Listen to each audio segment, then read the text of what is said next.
Hello everyone, and welcome back. We will be grinding for the Berserker bonus, which is 185 additional percent to the regular drops. That's just how good Berserker Day is. Oops. Thank you, Kimoon.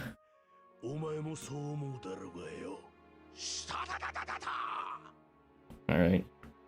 Thank you for the good luck charm. Let's get right down to it.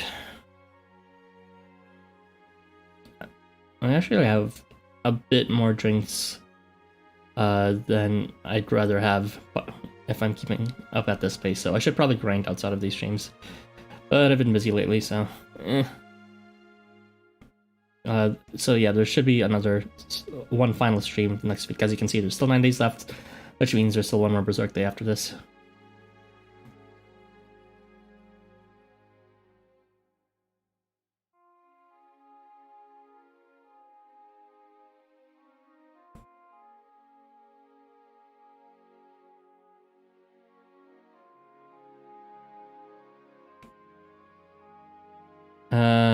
So again, the total bonus is 185%. As you can see, all the units are drop rate boosters, so that would be 60%.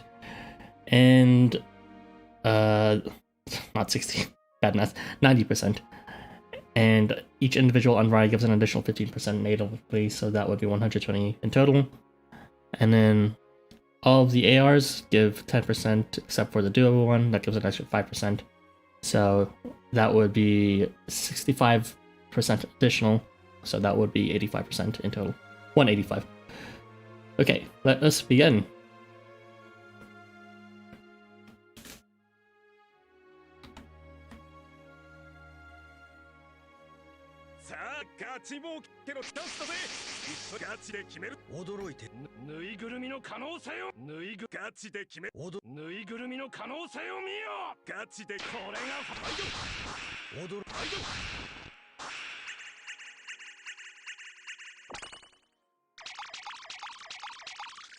Oh crap, I forgot to look at my coin count in the beginning. It's fine. I'll just look at it like a... what's it called? After the end of this drop quest.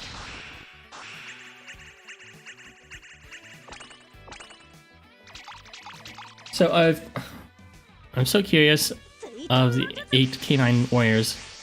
Yeah, I just recently finished chapter 11, and look forward to what's it called, the first video coming out tomorrow.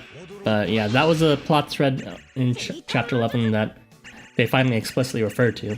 They weren't just like going to just leave it hanging with, you know, Shino and the 8 spiritual dog warriors just casually in the story, but not really.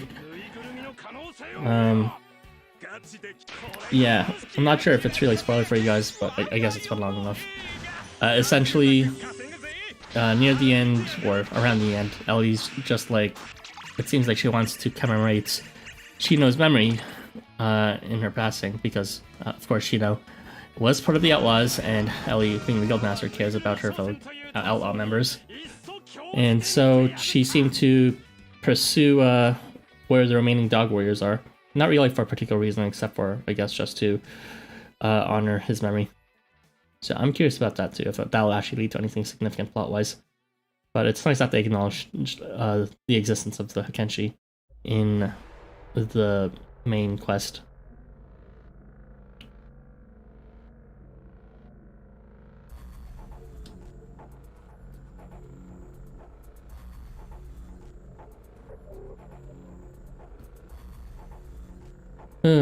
But yeah, welcome Lord Hermes, and welcome Pink Ian Chester. Hey, quite a mouthful.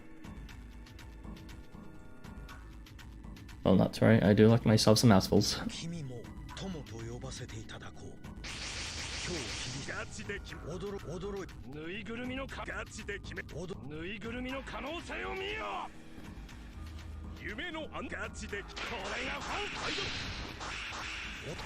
Damn it. 少々お待ちを。驚いてくれたかな。ガチで決めるぜ。お、はいよ。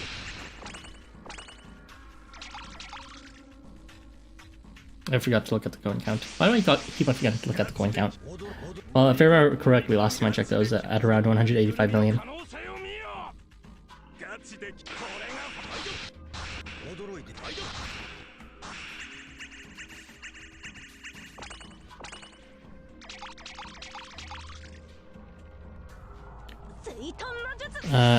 I can't grind gold because I was busy playing League of Legends.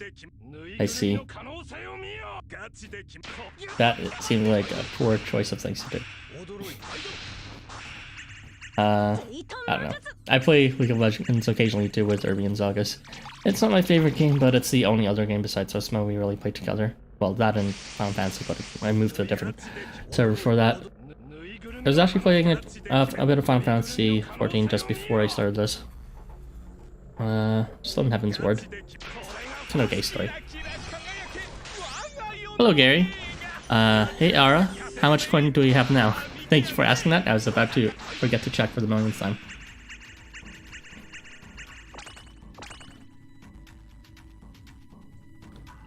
Well, starting from here, I've got 184 million.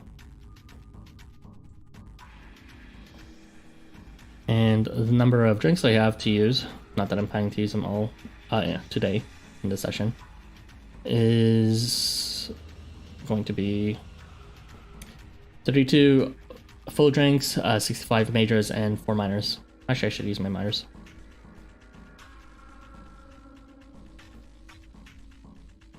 What rank am I? I have actually only played like rank. Did I even play rank even once? Usually I just play ARAM with Irby and Zalgas, which is kind of like a shame since Zalgas makes the point that you probably should be playing ARAM if you don't have good fundamentals of all the characters, and you can only get good fundamentals if you play Summoner Berserker, but they only want to play ARAM, so it's like it's an endless cycle of me playing and being shit at the game, and we're just like, okay, sure.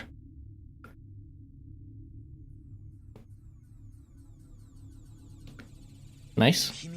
Yeah, I guess. It would be nicer if I had something to spend this coin actually, like on some seed or something like that.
Yeah, I should be using full drinks.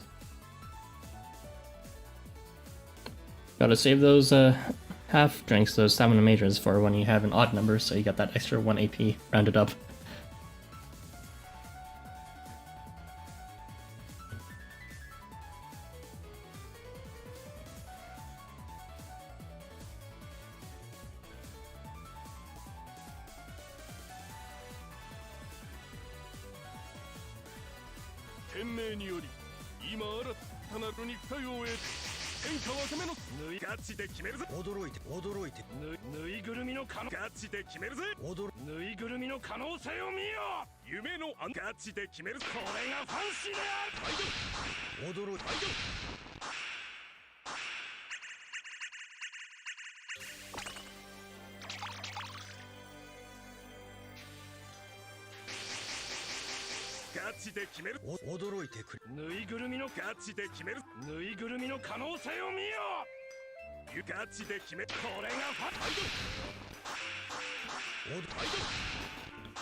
I'm a bit tired. I did not expect that Berserker Day would be today.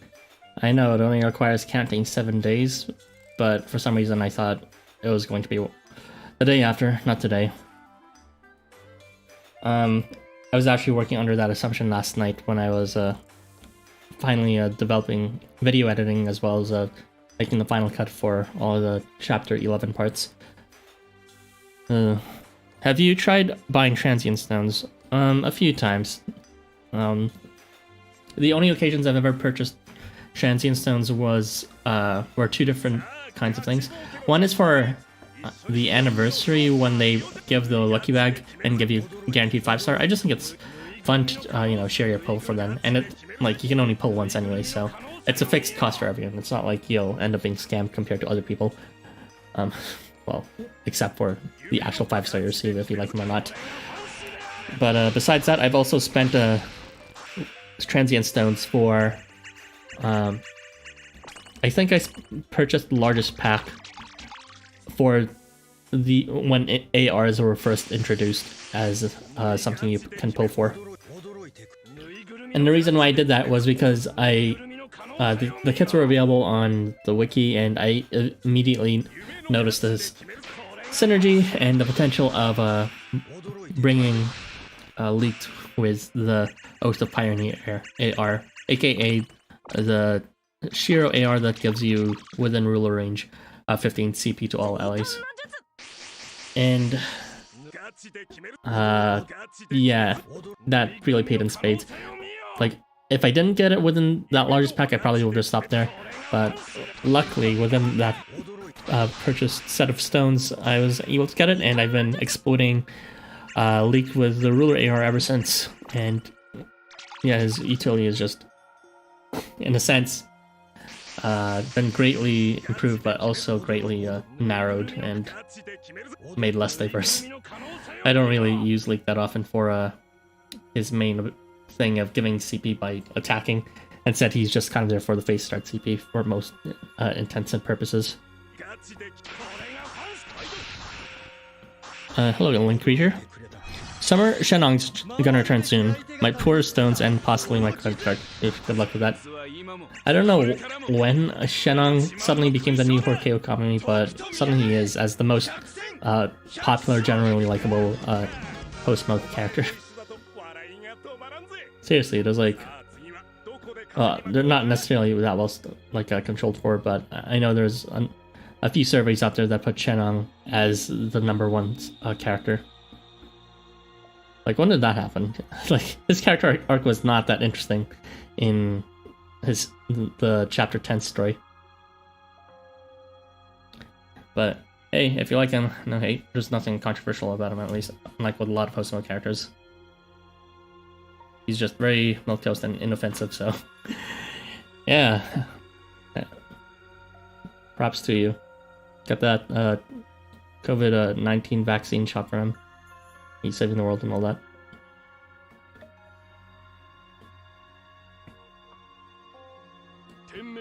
I've used support Summer Shenang a handful of times. His charge really is one of the strongest, if not the strongest, all-range charge in the game. Just because of how buggy it is in terms of... It seemed like looking at the game's wiki data for his charge, it was supposed to apply one of the stackables during his charge, but it seems like they weren't able to get the turn timer working properly for charges, so instead it just applies all 5 stackable fatal poisons at the same time for all units that are affected by a charge, leading to him taking advantage of all of his fatal poisons advantage multipliers. They never fixed that, they kind of just doubled down on that and said, oh yeah, well that's what he does. At least that's what the English translation says now. For the charge. Just as give 5 stacks of poison, I'm pretty sure. Something like that.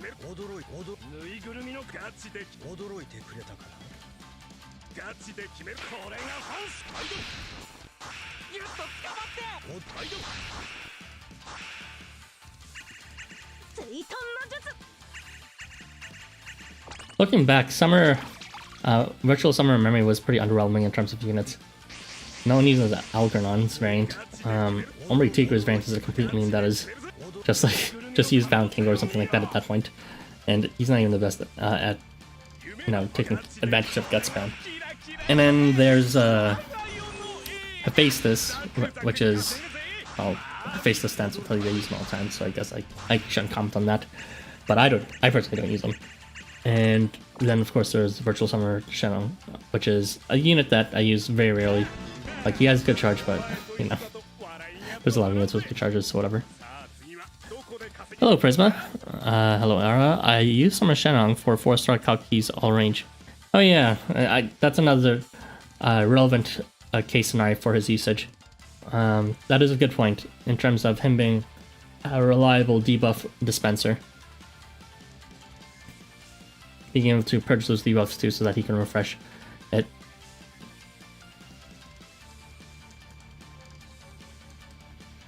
But, like, again, it's a bit of a meme because it's... Do you really need Kalki's all-range charge or all-range regular attack when you can just use several other all-range charges? Okay, maybe I'm being spoiled here because not everyone has a support Ryota with the Sun Oil, with Nether Ruler, with the with the Osa Pioneer AR. So not everyone has that setup. But yeah, it's neat that some people are still finding ways around that by using units like Kalki. Wait, the chapter of Warmongers wasn't that interesting? I should really keep up with the chapters. I'm talking about chapter 10.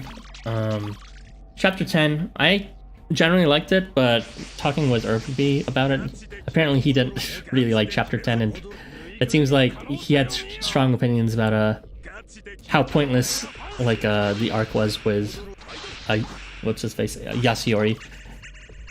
Kind of just like him having trauma or something like that. I mean, I thought it was like substantial, if not for the main plot, then for the tone of it, as well as giving a glimpse of the inner workings of how exactly the Warmongers controls their underlings.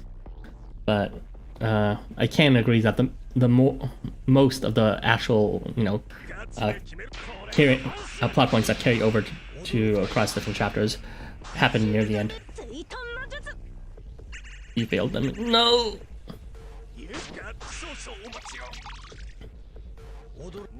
Chapter 10 was just saying the same thing, rephrased over and over.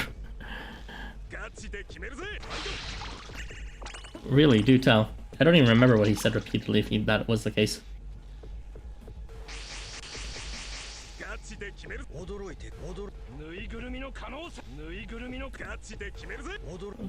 Well, despite Chapter 10 having, some possible large gaps of unimportance, it overall accomplished a lot of important things, like the initiation of the battle between all the 3 true guilds, actually breaking the treaties and all that, being most notable. case.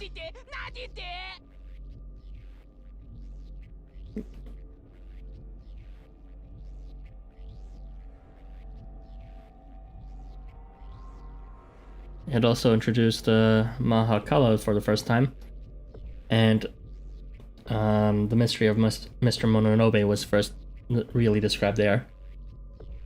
We also learned about a new superpower that is a practical application of the exceptions we've come across in the first 8 chapters. So it's no longer just a thing we have to battle against, but it's something that we can use to our advantage. So that was neat for sure. In a sense, the first 8 chapters was just showing cataclysms as exceptions, and then all of a sudden becoming dwarfed by how like little we know from these 3 true guilds.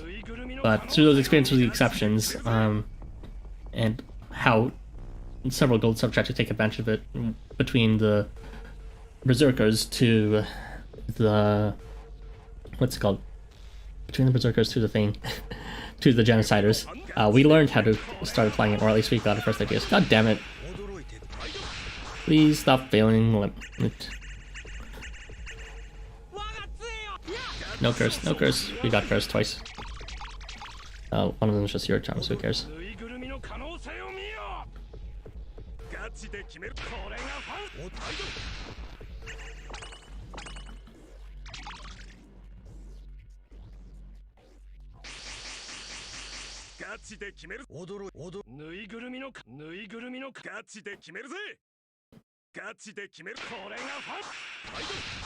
He didn't inflict.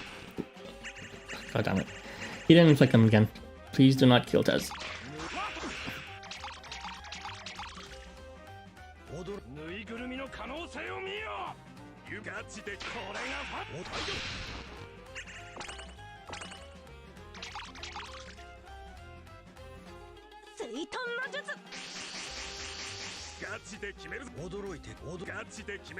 God, did curse always last this long? How insufferable.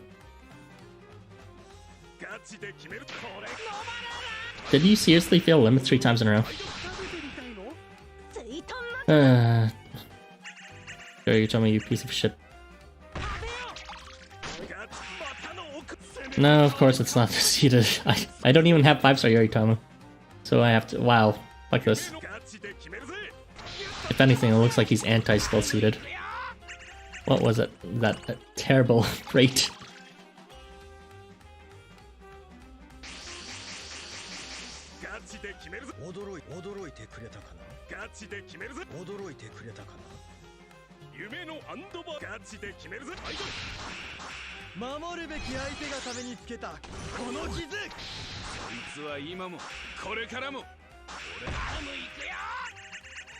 Let's go blow range.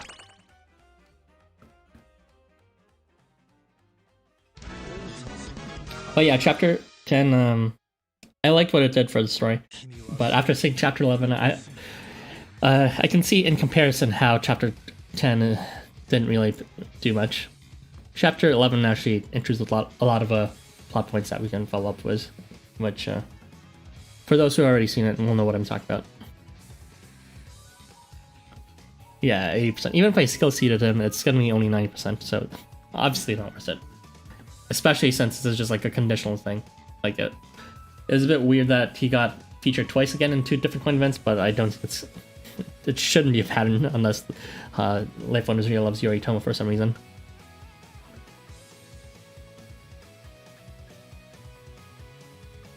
Yeah, if only I had the 5-star. Oh well, can't have every 5-star. Unless you're a whale. Please don't fail on it. Thank you.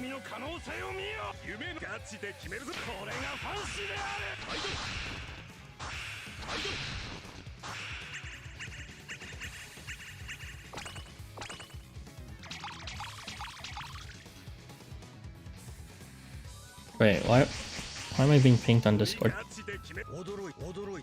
What? Okay, it's just someone. Oh shit, right, I guess I should tell.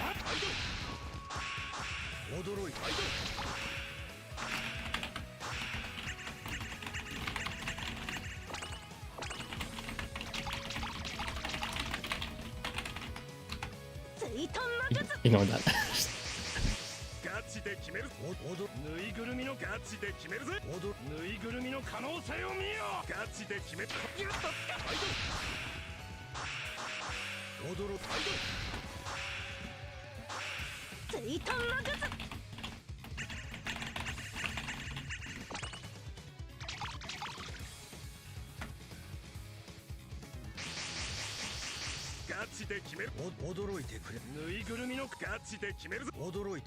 Well, even though Yoritomo's raids are shit, I'm just, as I say that, he failed limit again here. God damn it. I was about to make a comment of, you know, just toleration, but never mind. I'm glad that sometimes I can actually have a one-shot clearing this day on the most important day. I know a lot of people don't have the right units for this.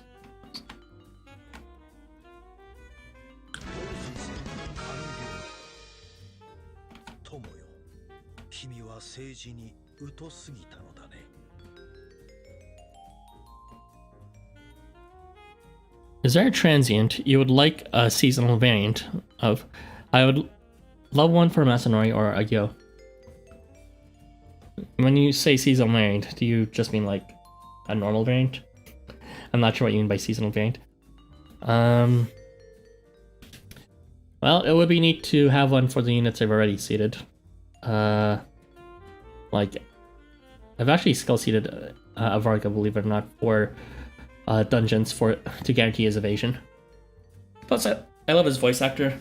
He also voices Guillemot in this game, as well as Jinbei in One Piece, and I absolutely love Jinbei.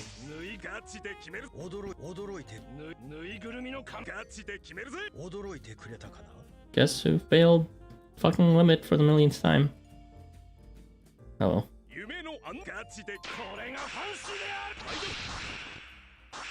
I'm surprised he was trying it, but okay. If Christmas Dead can happen, then Christmas Tomte where he's just honest Lianin. Isn't he already kind of honest Lianin? Just like a really shitty version with only 2 buffs, one of them being nourishment.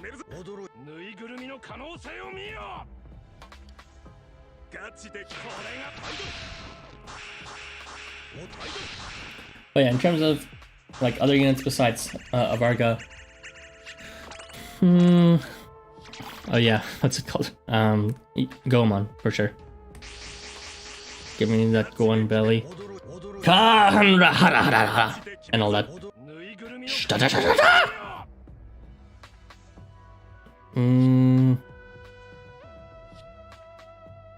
Alright.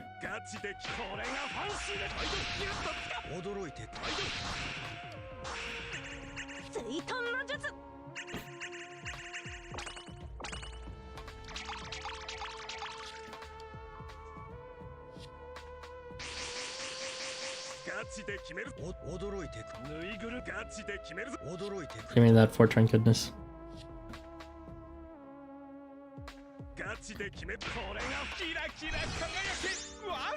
My favorite transients, most of them already have variants like Bleak and Furufumi. Goemon does not though, so that's why I'm saying Goemon.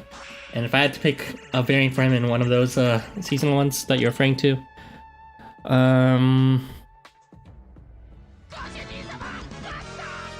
like honestly, like I want to say summer just because it makes sense to have him in summer, so I could see his belly in a way that justifies it. Because if it's Halloween or Christmas, you know it's gonna be some bullshit reason like, oh yeah, we're at the spa, or yeah, we're doing like horny Halloween costumes. It's like, that's why it's like it's only justified in like a summer event.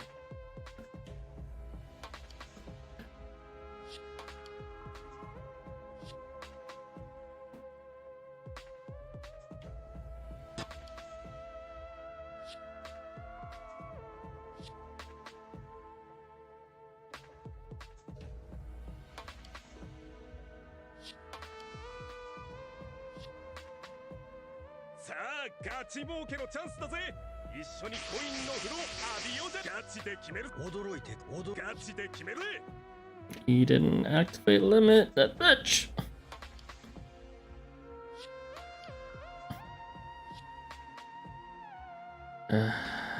Whatever.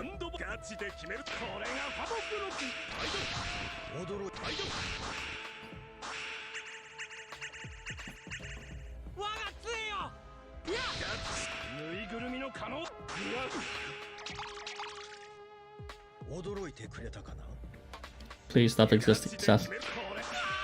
You have already haunted LifeWonders' Housamo game for too long, between Mail and your two variants. I would be not upset if I never saw you featured in anything ever again.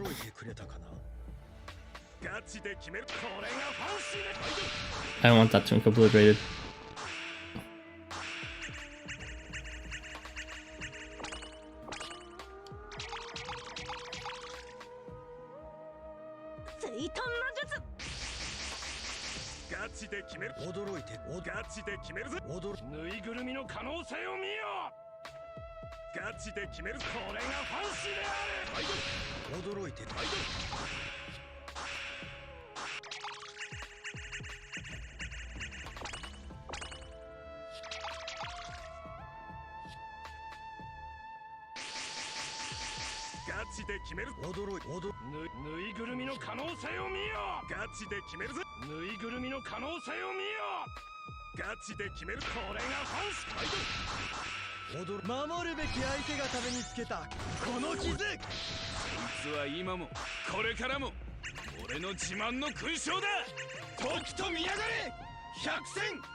I should probably think of more units I want to seed.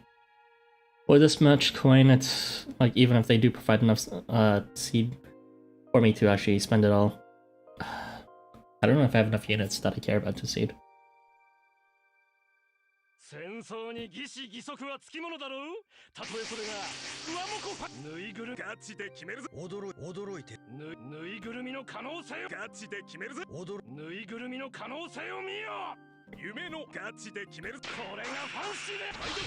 Gotcha day. Gotcha day. Gotcha day. Gotcha day.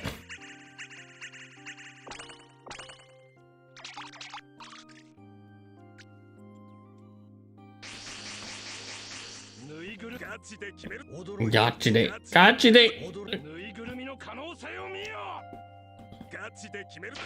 Gotcha day.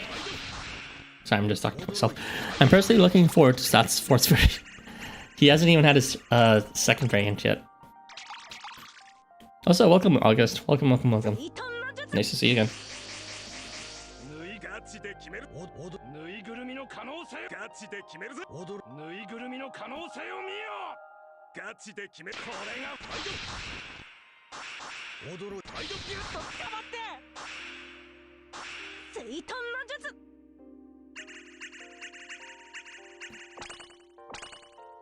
Alright, August.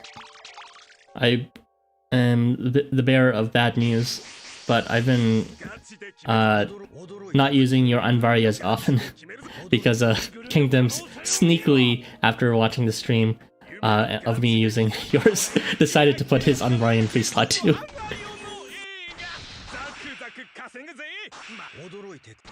I was like, I see how it is.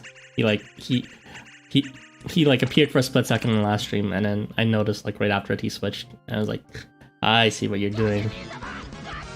Well, it's a good thing August isn't here, so I will use yours instead because you're ranked higher. But since you are here now, I guess I'll start using yours.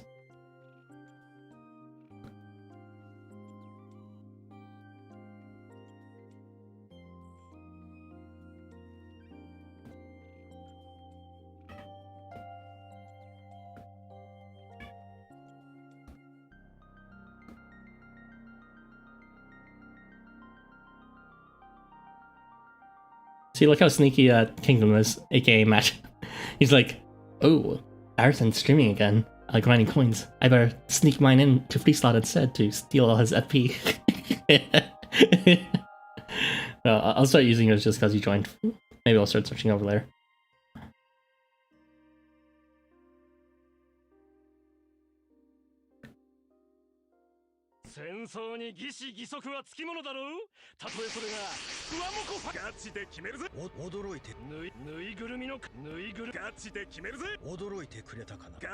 That's what I like to see.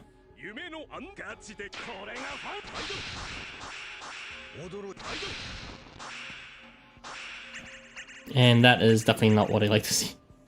Fucking attribute disadvantage.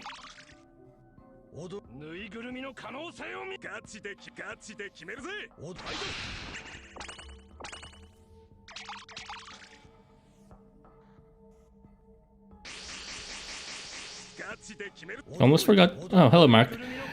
Oh, hi, Mark. Almost forgot to tune in because I'm farming too. I see. That is very diligent of you. And I moved the wrong person. God damn it.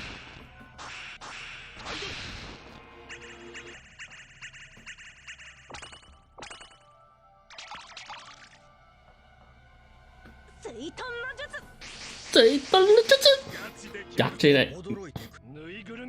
The beachside experience.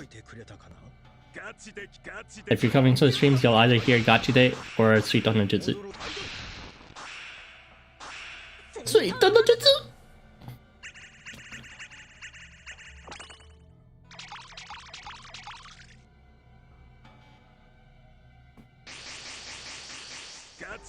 Gachi Day. Gachi Day! Whatever the fuck. Just got epoke in here every time I say. If you guys aren't catching up, sorry guys, I'm not gonna be repeating it. That honor only goes to Anvari and Kotar.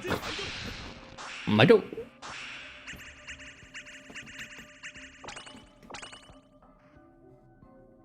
Do you think Anvari says Maido as in like the Midas touch, or does he like Maido as in like the dough as in Mula?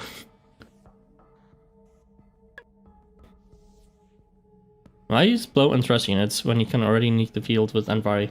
Exactly.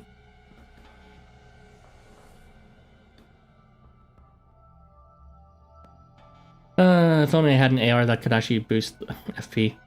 Or rather boost coin for everyone else too. That Anvari unit can equip. Unfortunately mine is stuck with this AR, the Alberic Anvari one, which does give 10%, but does not apply to support units. So unfortunately I will be missing out on that additional FP. Very, very sad. I wish Virtual Summer Memory was the last nap just so I can listen to the banger music. The music is pretty banger.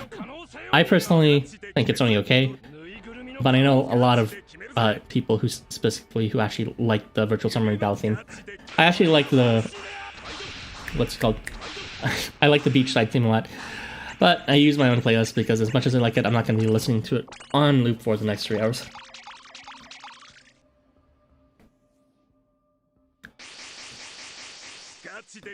Plus, I feel that they decided to pick the beachside crew as the last one as a bit of tongue-in-cheek to acknowledge that Anvari is the best unit to bring. And the fact that it's the best banner still, even to this day. Device.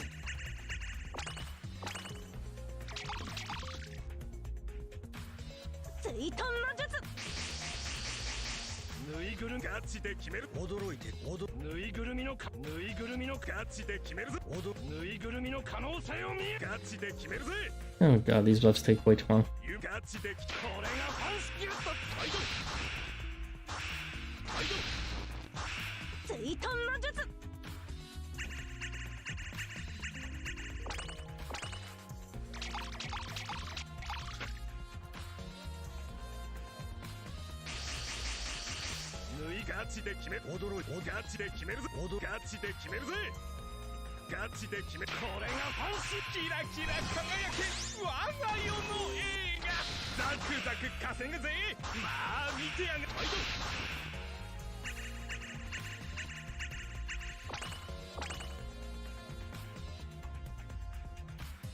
Have you heard the fashionista and the Setsubun event OSD. They are so good. I fully agree. I like the fashionista theme, but it's not in my playlist. I just think it's not my style. I appreciate it when it comes up from a reprint or something like that, or when it comes up in the story, but it's not something I would listen to on my own time. And the Setsubun event theme, I believe that actually is in this grinding playlist that I made. It's like through rock and stones or something like that. I forgot. But it's good. Very interesting use of the what is that string instrument called again? The Japanese one. There you go.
Michael!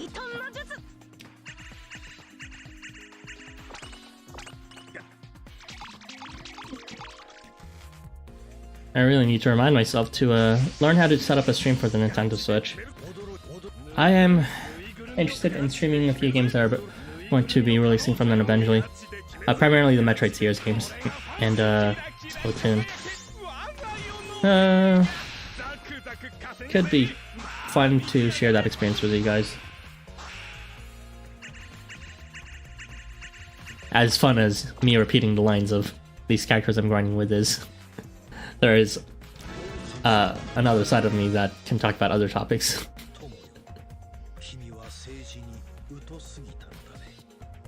If you're talking about some visual glitch, which I wasn't paying attention to, that is the AR lagout. Yeah, that occasionally happens on my streams because, okay, my current setup is, of course, I'm streaming through OBS, right? So OBS records a certain program, which then streams that to YouTube. However, the program itself is just another application on Windows that captures by Wi-Fi signal a stream from my phone. And it's actually that Wi-Fi direct signal between my phone and that application that is a bit shaky because it doesn't capture everything perfectly. It's like a wireless signal, so some packets of information inevitably will get lost. And when you see that, it tries to compensate in some ways, and that's one of the ways it compensates, I believe, just by repeating the last few frames. And of course, this Valen bitch doesn't die.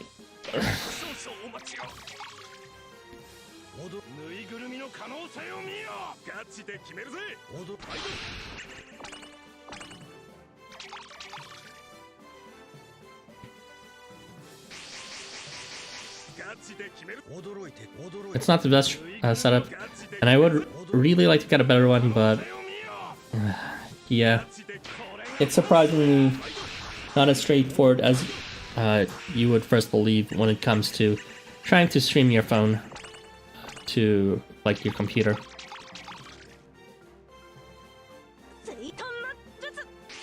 Most methods can only let you stream just the video perfectly through a wide connection, but not the audio. And then a lot of the setups require some sort of like paid extra application, which may or may not even work. It seems a bit fishy. Or like using a different like operating system entirely. Usually like it's called Linux, but occasionally Mac, and neither of those I have.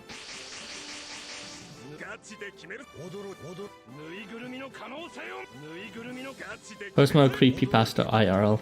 If you want to see that, just look at the Duo Shuichi AR.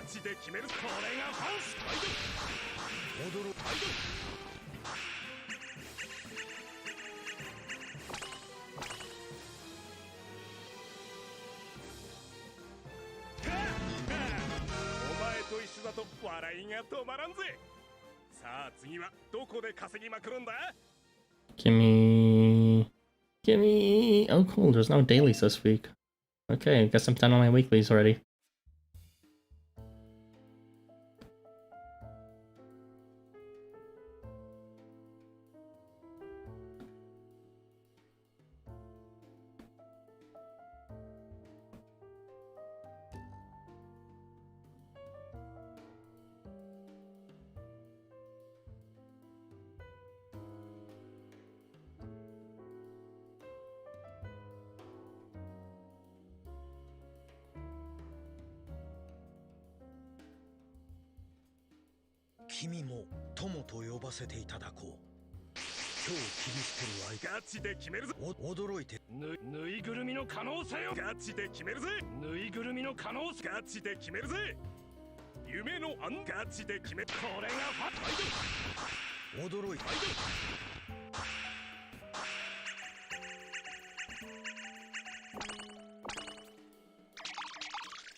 I kind of wish LifeWonders would give us a new item that we can spend our coin on.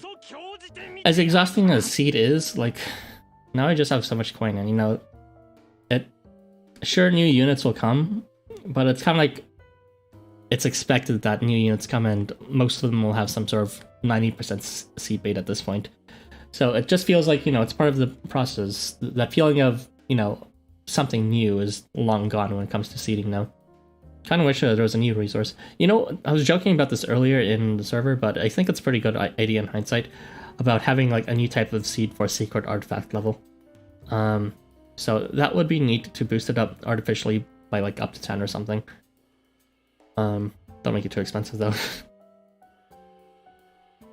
But yeah, since the first 10 levels of secret artifact is usually like the strongest because of the way logarithmic scales, I think it'd be worth it for most units, unless you already have a bunch of dupes.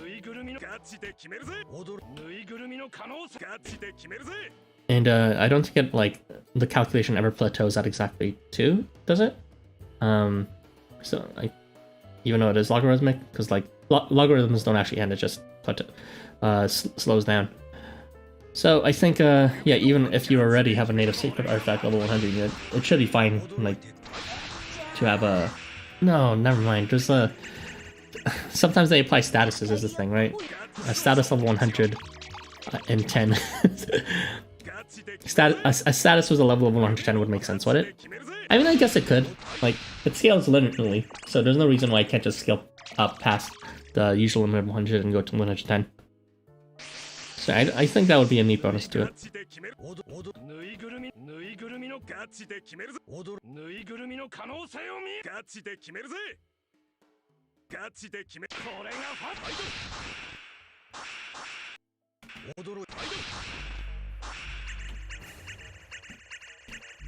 Maybe even give that a like a max level bonus, max level seating for ARs.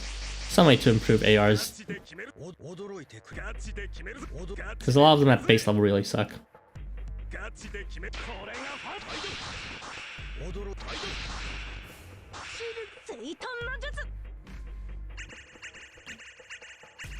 Maybe if the bonus is additives to the actual sacred artifact level, so like adding the two logarithm values together.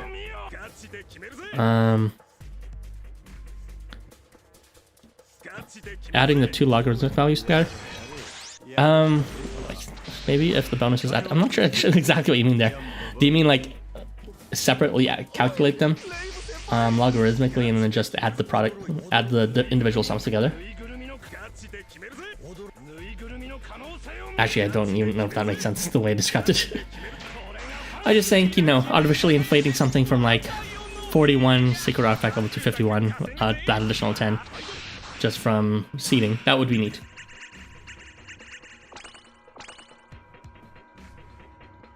Because there are so many shit pointless effects due to sacred artifact levels being too low. Like, how many like charges do you see where it's like, oh yeah, it gives protection? It's like a protection at level 1 only is only like a 1.1 multiplier or a 0.9 multiplier in defense. That's like so stupid. Give some way that we can give it a bit of a boost. Yeah, so if you see a welfare unit, it not be like completely worthless. I see. Yeah, I would say just make it able to go to sacred artifact level 110. Honestly, that would be a neat bonus. Like, it would not be normally possible in a regular kit, but it could be possible in like just a sacred artifact level.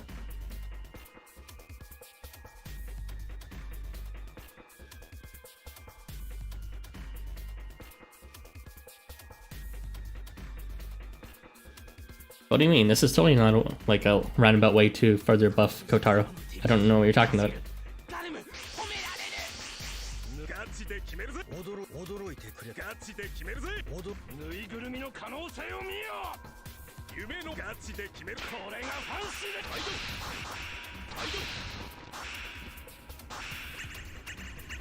I hate this bitch. This bitch should die.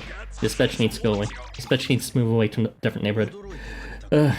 This bitch needs to reconsider their life stance. This bitch needs to find a different job, and this bitch needs to change name. This bitch just needs to disappear.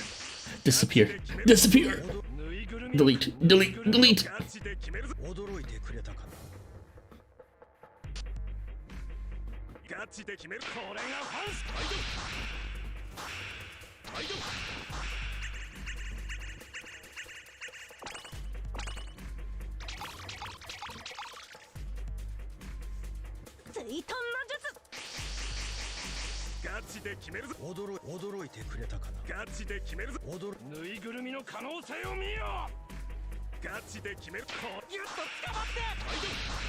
Also, I'm not sure how easy this would be to program, but I'd like to see some new map sizes too.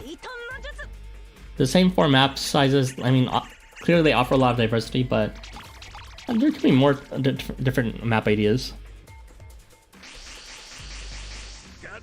And, you know, just making like one zone that's like this is, I don't know.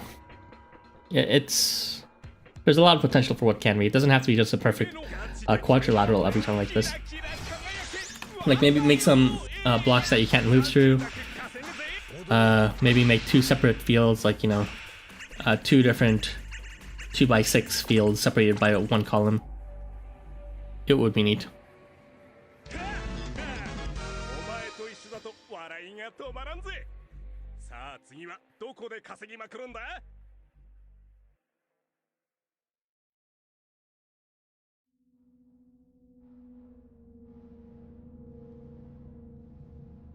The donut map shape that people grow to despise. Oh, you mean like a hole in the center? Well, I could see a lot of people hating it, but it would add something. Maybe.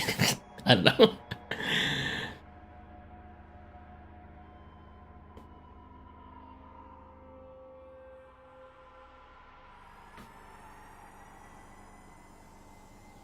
君も友と呼ばせていただこう。今日切り捨てる相手ガチで決める。驚いてぬいぐるみの可能性を見よ。ぬいぐるみのガチで決めるぜ。ぬいぐるみの可能性を見よ。夢のアンドバーリゾートへご案内。ガチで決める。これがファイト。驚いてファイト。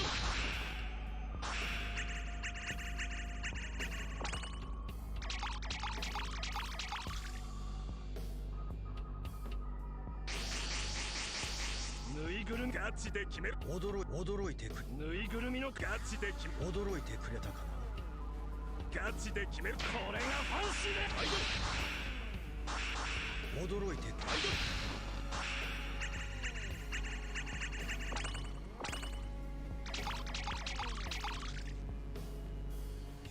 水遁の術。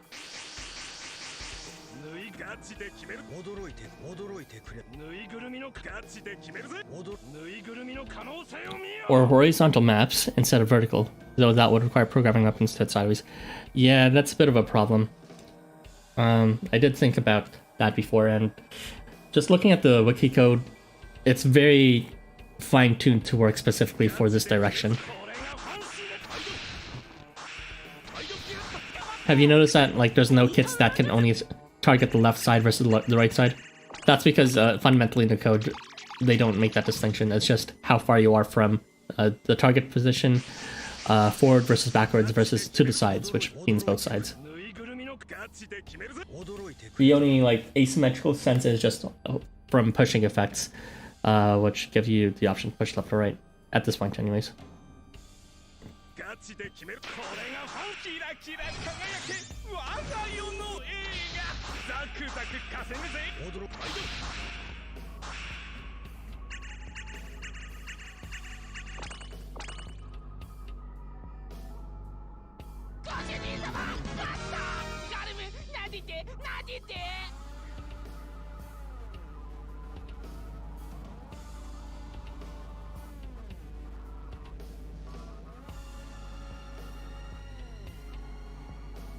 You know that meme stock image of that old guy holding a bunch of things, but they're all like, there's too much so it's falling down. It's falling out of his hands. Arms, I mean. That's like me with all this coin. Like, I don't know what to do with it all, but I'm still grinding anyways. What do I do with all this coin?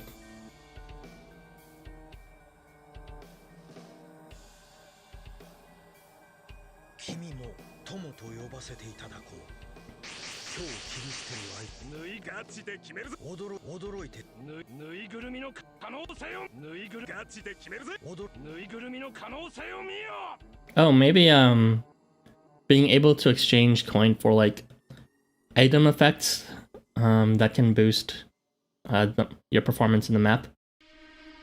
Like, you know how in certain events, what's it called? For example, in Halloween, you can select certain debuffs for yourself to apply so that you get a better bonus, or in the festival events, you can select certain items to boost yourself. Maybe we could spend coin on something like that. I certainly would like to spend coin on something like, you know, being able to remove the randomness of where you start and always start near the center, for example.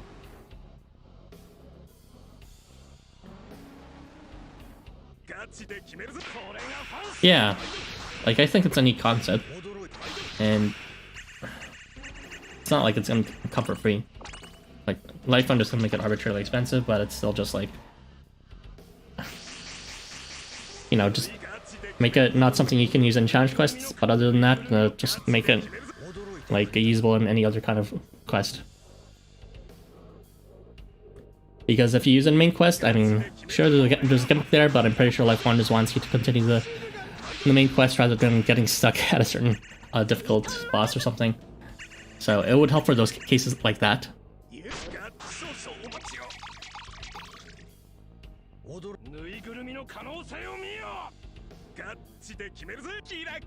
And for, what's it called? For drop quests, I mean, drop quests already use that, so it's not like it's in any danger. And if anything, it might risk it taking slower with all the effects and charges going off.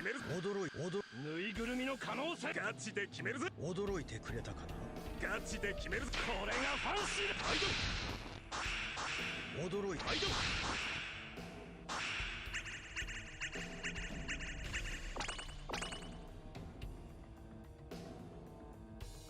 くないな。このままぬいぐるみ商戦という闘争にいっそ興じてみてやるか。 Maybe depending on the food effect, make it from like 50,000 coin at a minimum to like a maximum of 200,000 coins. Not 200,000. Yeah, 200,000. 200,000 coins at a maximum, maybe even 500,000 if the effect's real good.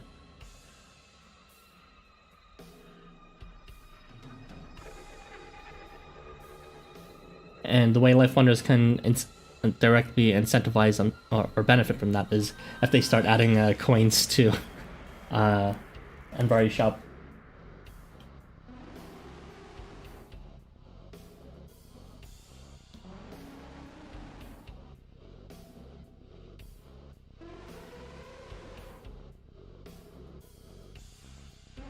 Well, actually, that would be problematic for making grinding pointless for a lot of people. I don't know. It's a thought. Not fully fleshed out yet, but I just want more ways to spend my coin. Because, like, frankly, just spending everything on seed is getting a bit boring.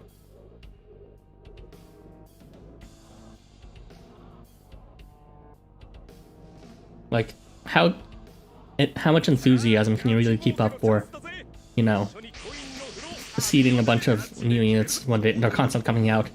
And also the fact that, you know, implicitly, LifeWonders is intentionally releasing incomplete kits that are only complete after you see them. It's like essentially being excited for buying, you know, DLC that should have come with the base game or something. Spend 10k per run to have that one variant unit die in one hit. Yeah, it could work. I wouldn't mind killing off a Valiant Angel in the 5th phase of the Ryota dungeon more reliably.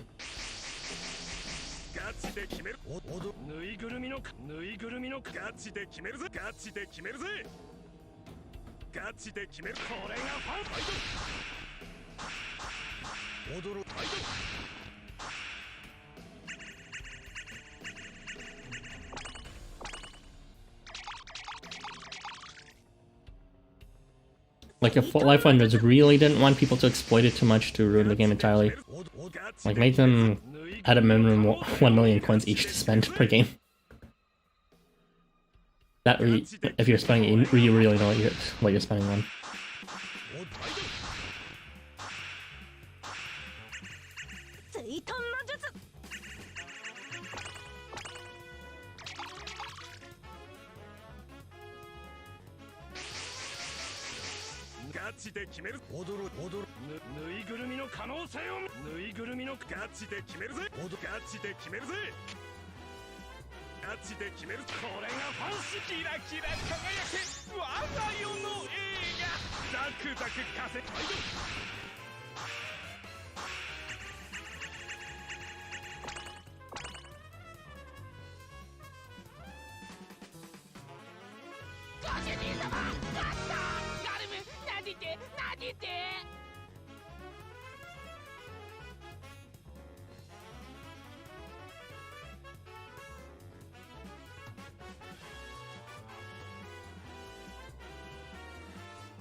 ガチで決める。驚いてくれたかな。ガチで決めるぞ。驚いてくれたかな。ガチで決める。これアイドルアイドル。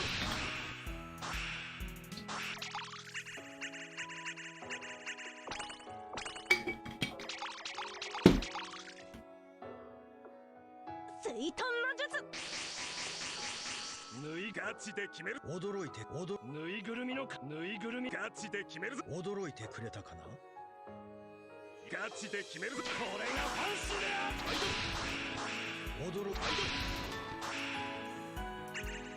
水遁の術。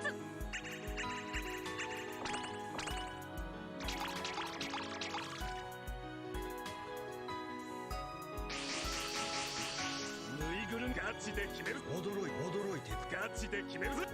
ぬいぐるみの可能性を見よ。ガチで決める。これがファンシ。キラキラ輝け我が世の映画。ザクザク。驚いてアイドル。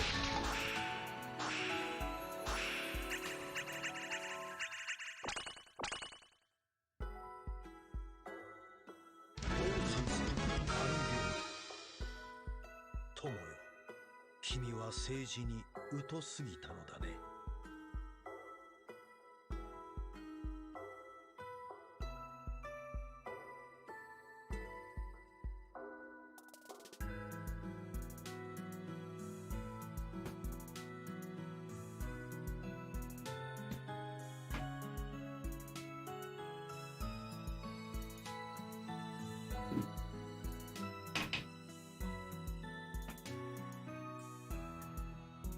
さあ、ガチ儲けのチャンスだぜ。一緒にコインの風呂浴びようぜ。縫いガチで決めるぜ。ガチで決める。縫いぐるみの可能性を見よ。夢のガチで決める。これがファンシーで驚いアイドル。あっちゃー。縫いぐるみの可能性を見よ。ガチで決めるぜ。アイドル。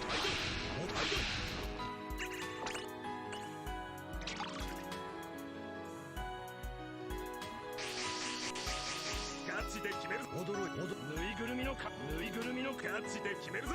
ぬいぐるみの可能性を見よ。ガチでこれがファンシーでアイドル。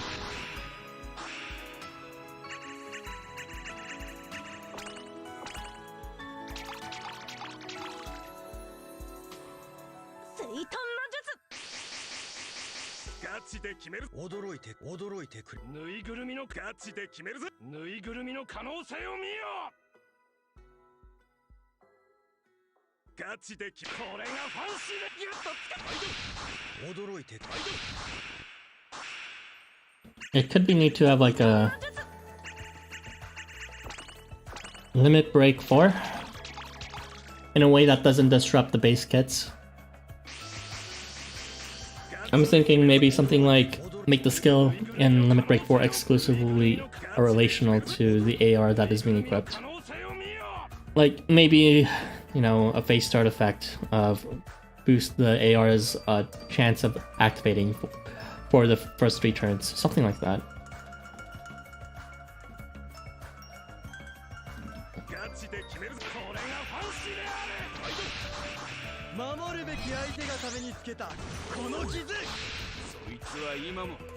Either way, I think it's about time we receive the next limit break.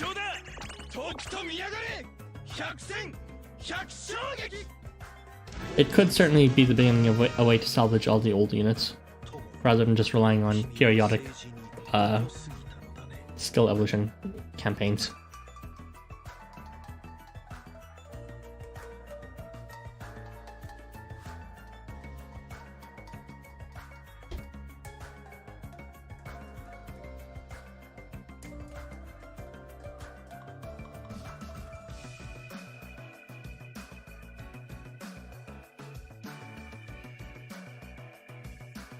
And with limit break limit break stage 0 to limit break stage 1, you need limit break materials that what's it called, are related to the character's attribute.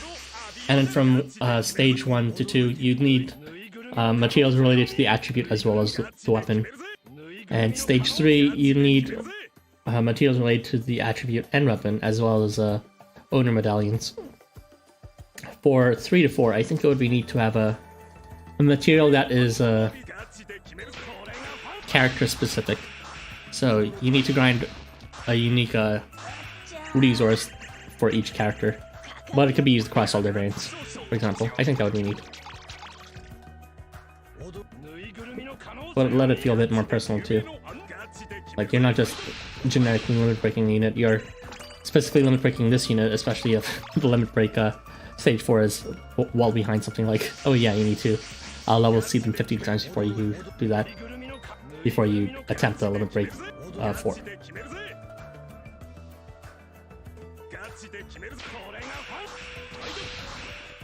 Are these ideas insane for you guys? Are these ideas just a bit too extreme for someone who plays this game too much? Let me know.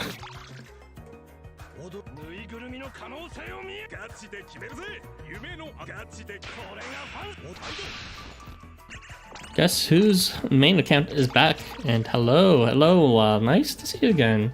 Congratulations on getting your main account back.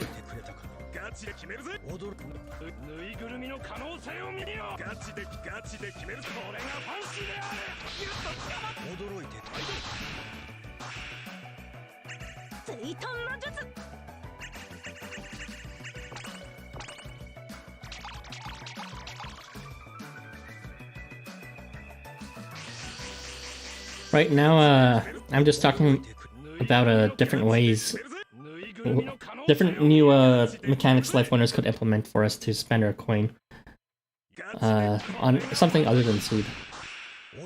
So, in a way, it's me talking about just new ideas and challenges in the game, but also a way to think about just not just new features, but new features that I guess are one way, permanently like non-renewable.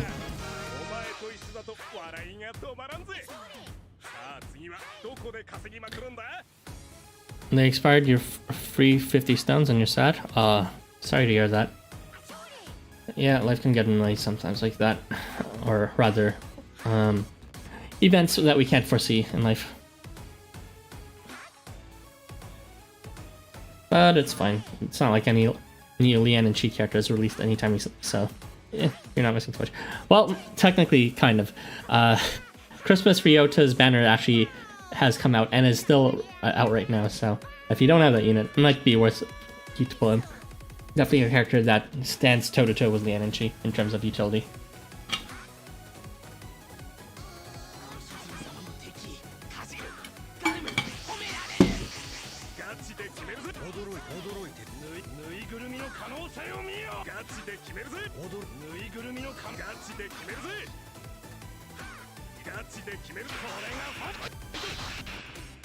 I thought you killed him last time. God damn it.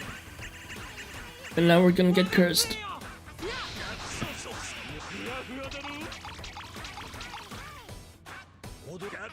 He literally cursed both my bodies. God damn it. Garmer? What? Is Garmer in this? He's not in this quest. And I don't have him on my team. Do I have him on my team? I think I might have him on my team actually, in the back row. I can't remember. But yeah, I do. He like punched some guy earlier because fucking Tez died because Yorichama failed limit 3 times.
Did someone else just switch their Envari to free slot? Someone else totally did. Someone's watching my stream. Someone's trying to sneak that FP. Besides Augustine Kingdom.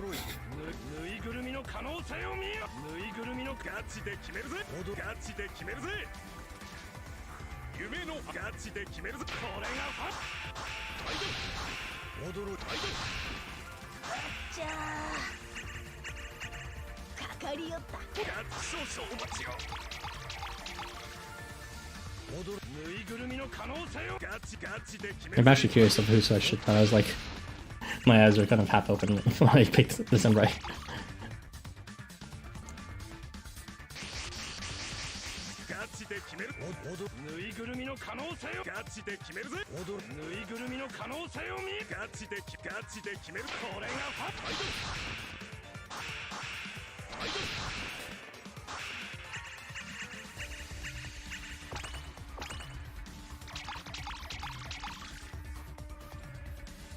In this team, usually they don't one-shot you unless you're bringing Takamaru for the Raptors Day, because Takamaru just dies instantly. But with the team I'm using, not even Cascali Poco really dies that fast. You have to get hit 3 times because your tone field limit 3 times, so that was an exception rather than a rule. But yeah, it depends on the team you're bringing.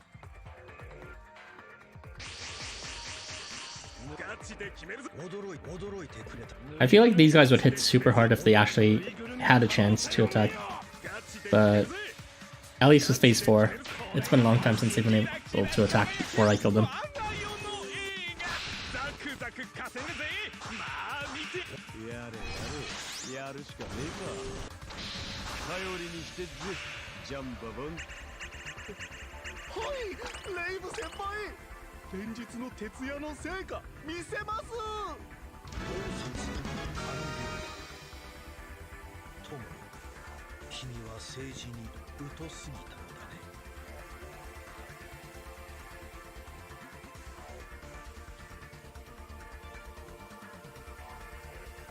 My Tuscali Poco was not maxed out because I was not using him. Yeah, I just had some. I think I leveled up all my 3 stars. Yeah, someone totally switched just now. What the heck? Well, this is actually, yeah, this guy probably didn't watch my stream. It's probably just by chance. Kazu is a. Oh, do you look at that? I picked him instead of August because they both had the R and I wasn't paying attention. But yeah, Kazu is one of the few people I've actually added through the random friend finder. And the reason why I added him was, well, I had a free slot of time and I thought his supports were pretty good. He only recently got this event creator though. But look at this piece of shit. It still doesn't have Miracle Child Plus and it doesn't have the Sun and Oil. It's such a giant bait, and yet he's the highest level Ryota in my support list. So I keep on accidentally picking shit Ryota. God damn it. Oh yeah. Looks like Kazu here is also seeding his Envari, just like me.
Yeah, 52 4-star units.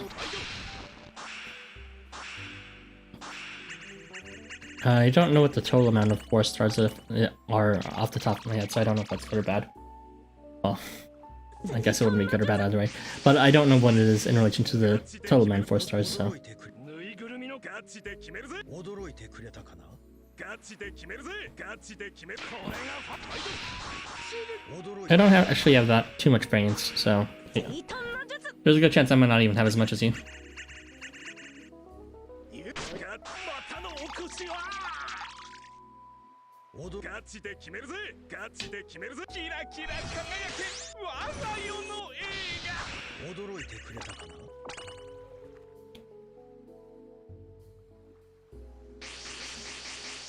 ぬいぐるみガチで決めるぜ驚いてぬいぐるみの可能性をぬいぐるみのガチで決めるぜぬいぐるみの可能性をガチで決めるぜこれがファンシであれ驚いてやれやるしかねえか頼りにしてぜジャンダバンはいレイブ先輩連日の徹夜の成果見せますお前と一緒だと笑いが止まらんぜさあ次はどこで稼ぎまくるんだ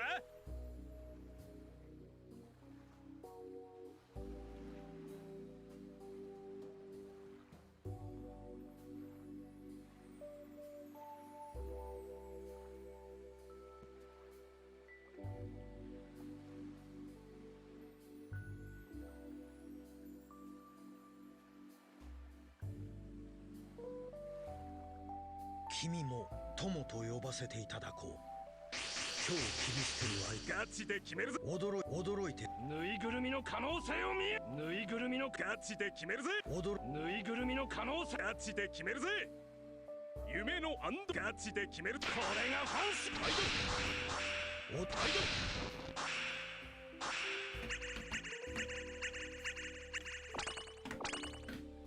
アイドル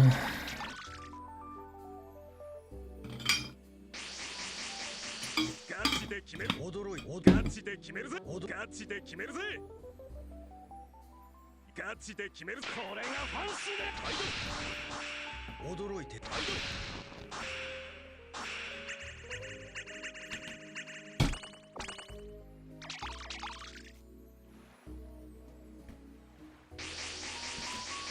By the way, for those who don't know, we're going to have the discussion for the ARs that release to commemorate the refrain quests this in a couple of days. Yeah, I'm not prepared for that at all. I made the thumbnail, that was pretty much it. I was supposed to be preparing it for today, but yeah, then I learned that it was going to be Berserker Day today, because like dumbass. So I'm gonna be doing everything the day before tomorrow.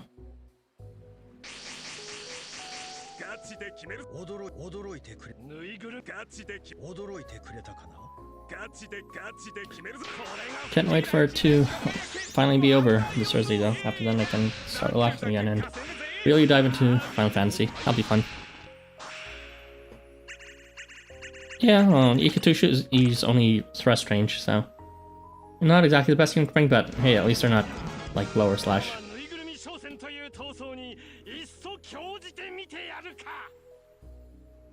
Plus, he has a buff if you are talking about his gendarme variant.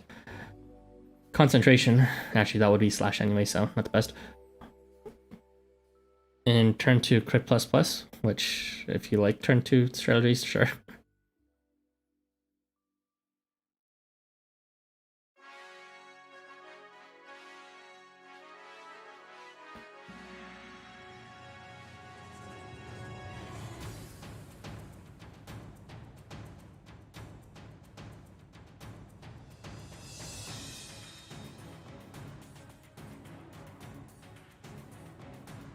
Oh yeah, acceleration.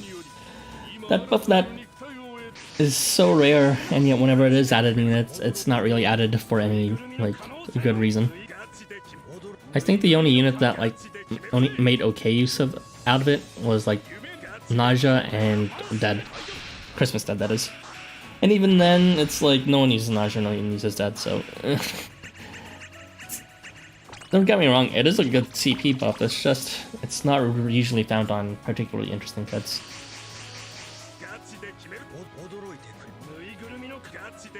I forget if Wakon Tanka 5, his regular Wakon version, gives acceleration, but if he does, then I guess that would be a good case because of his new Evo. I know Gunzo gives it, but I'm not sure about Walking Tonka. Go with his new omnidirectional movement buff. Yeah, I can see acceleration being a lot more relevant then.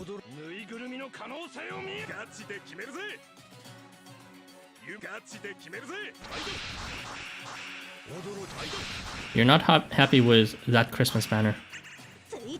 Which Christmas banner? What was the last Christmas banner? Oh, you mean the Christmas Dead one? Well, I was underwhelmed by it too. Choji was a complete disappointment, and that it's kind of hilarious how bad he was compared to all the other Daichis. And Christmas Eve was just like, had behemoths pull, except guaranteed on phase 1. If you had received it anyways. And what was the other 5-star besides Christmas Dead?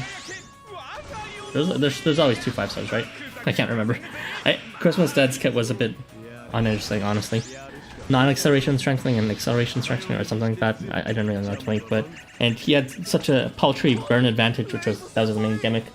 And in Ardor that wasn't guaranteed, even though it was like he had an ability that tried to make it guaranteed just because of the timing of everything. It's like a unit that you don't really want to use as a result. And there was like one other 5-star unit. There should be. Well, I can't remember them. Oh wait, it was Yasuyori. Yasuyori, who cares about Yasuyori? He has like a CP when buffed or something and a way to time his charge. I don't know. If you like magic range charges, sure. But you know, if you're like buffing someone to give them CP you already had, quick to go for that. And I think the only real winner was what's it called? Itzamna. And even then I didn't realize how good Itzamna was. If you watch the first discussion video we had on the Christmas units, I didn't really have positive things to say about Itzamna, or at the very least I didn't really see his potential.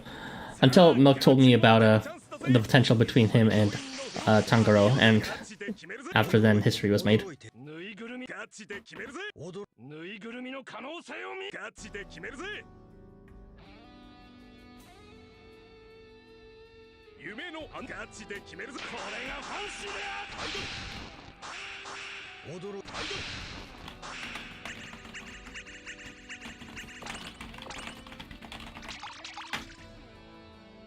I'm so glad that I have such a loud keyboard. No, I'm not really.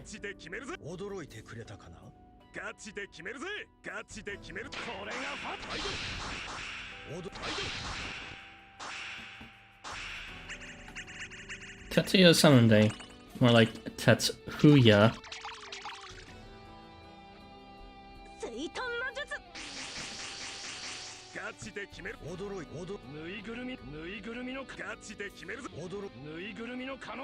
His base kit is completely uninteresting.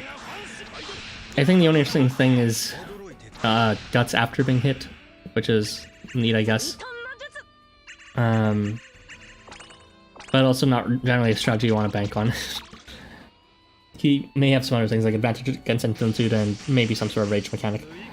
But other than that, I don't know. Sure, it's like a risky gamble to play with him. And you know how I feel about setups that aren't guaranteed. And then his Christmas variant was just crit on self, and then he like supports the units in front of him. But like Daikaku supports his units better in front of them. And in terms of CP, in terms of buffs, now Yoritomo is just pure. So there you have it. Tetsuya is the guy who has a really deep voice, who talks like this, and who sounds extremely bored in his Christmas variant. He's the guy with blonde hair and who has like the bulge pants, and his shirt's open, and he has like a snake for a sacred artifact, and he like brawls it out with Kengo or something. He's part of the Outlaws. Also, his name sounds familiar to the character designer from Square Enix, Tetsuya Nomura. Oh yeah, I was wondering why it sounded familiar. Even though I have no idea what Tetsuya Nomura is, I've heard of that name before too. Yeah, he's from the Outlaws.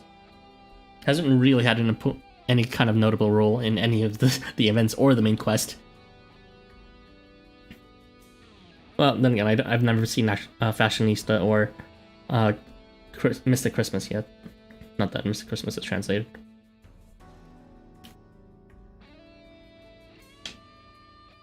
But yeah, he's just kind of there in the main quest. And whenever the Outlaws appear in an event that weren't the two events I just mentioned, he's also just kind of there.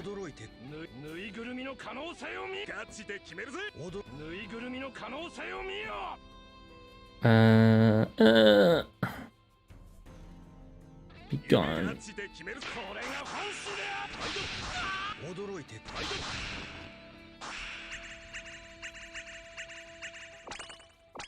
Delete sets from existence. Okay. Wow.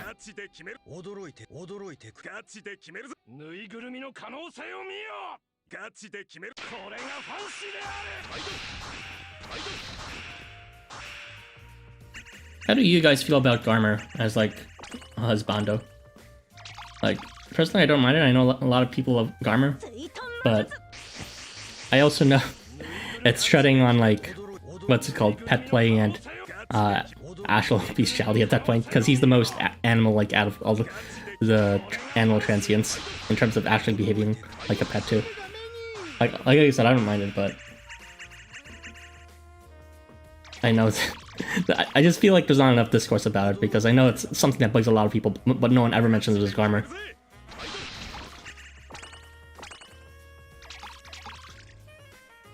Seriously, whenever he talks, he's like, "Gather, good boy! Gather, love splits! I'm best boy!" And it's just like, you know, it's as if, you know, what people are imagining when, whenever movies or shows have a dog talking English. You want to hug him like a plushie. Okay, so you love him like a dog. I see, I see.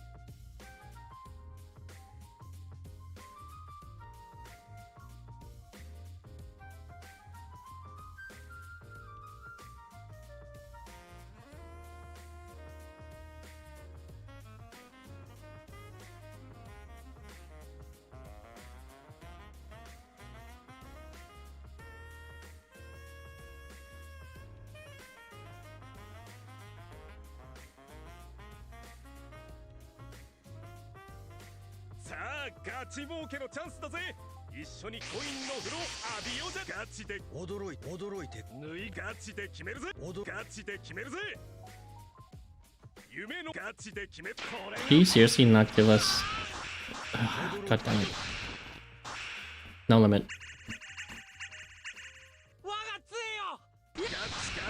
Oh sweet, no curse.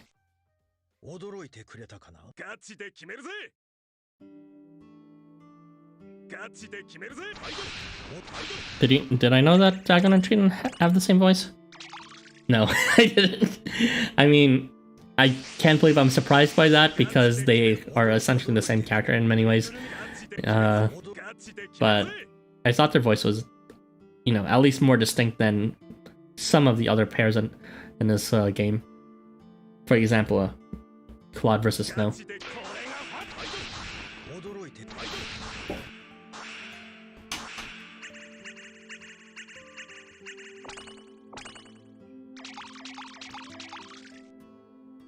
Shizume.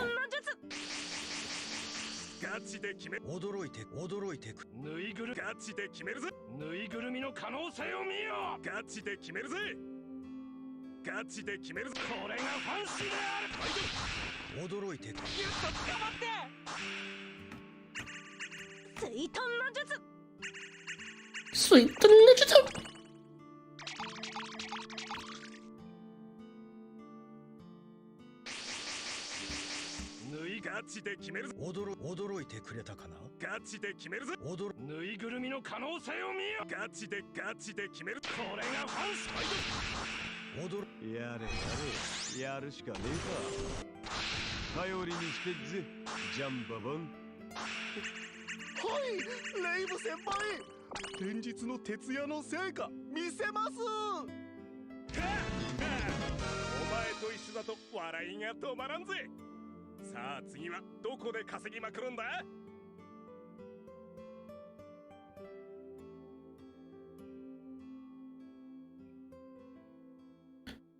Toshiyuki Morikawa, voice of Dagon and Triton and Sephiroth. Well, I've never actually played a Final Fantasy VII or its remake, so I don't really have a good idea of how he sounds. I know I have a... what's it called?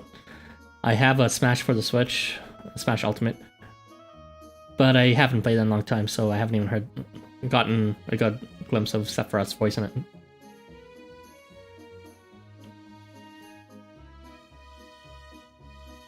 But it's pretty cool, for sure, that these mainstream characters are being voiced by... These mainstream voice actors are voicing characters from this game. And we've always known that was like Luffy, for example, and Azeroth. But yeah, it's more prevalent than just what's called a handful of voice actors. It seems like there's a lot of big name actors that are willing to, you know, associate their own name with this game, which I think is cool. More progressive in Japan than I would think. Sephiroth's voice is only Japanese in Smash, same with Cloud. Yeah, I figured.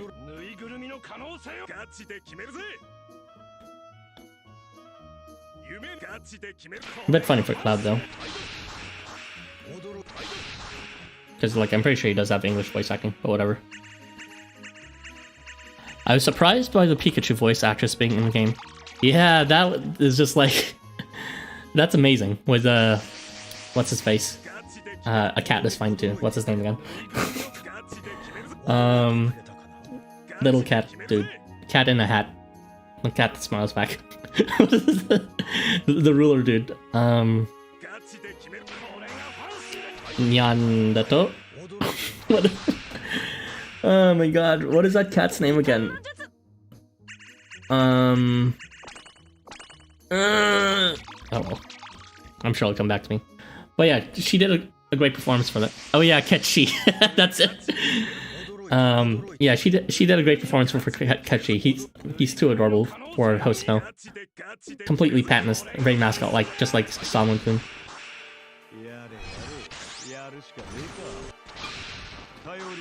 And his victory win line is very cute too.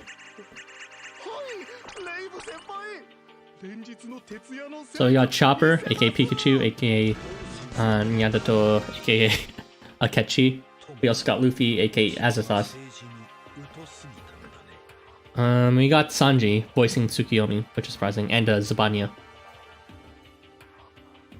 I don't know if Zoro or Frankie voices anyone in this game. Or Brooke. But there's a lot. That's surprising a lot. I think you said Ketchi's name wrong to some people. No, the way I'm saying it is correct. I actually looked it up.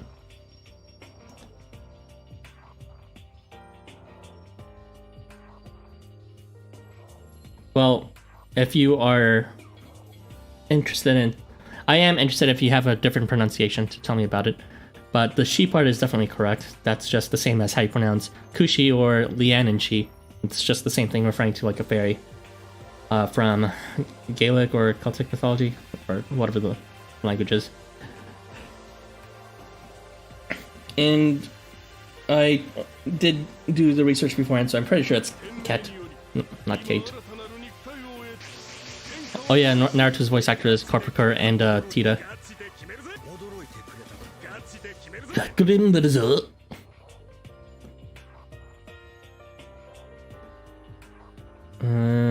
Yeah, sure.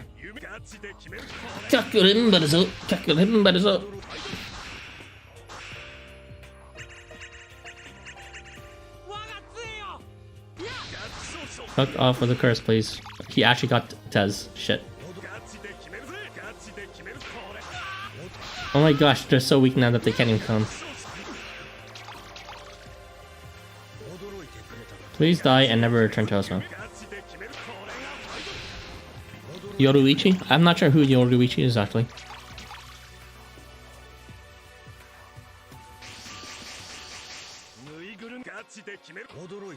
I do like Suzuka's voice acting though. She's very chill.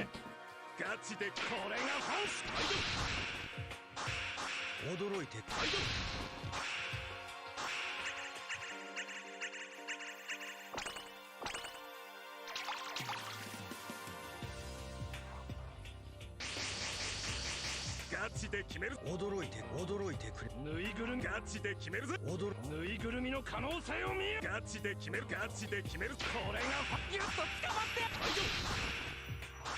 驚いて水遁魔術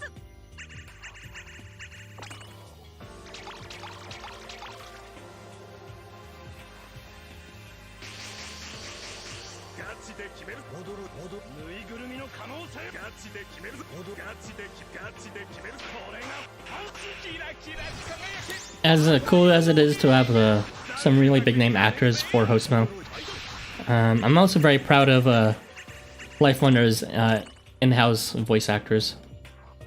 Like Leak's voice actor did a fantastic job, having quite a large range. Kazuhiro, not Kazuhiro, what's his name? Shizukage, something like that. Shigu Kaze. I forget his exact name, but essentially he did Leak's voice, but he also did Miniaki's, as well as Claude and Snow's. So quite a broad range there. I feel like, he's kind of like the bomb of voice actors for me.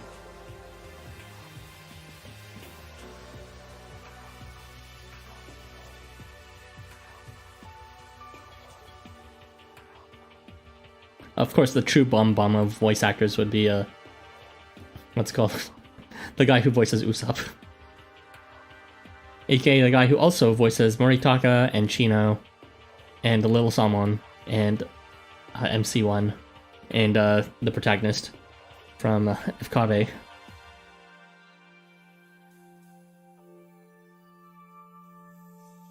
And Hanuman. That's like a lot of characters. ガチで決めるぜ驚いてぬいぐるみの可能性を見よぬいぐるみのガチで決めるぜぬいぐるみの可能ガチで決めるぜ夢ガチで決めるこれがファンシーだ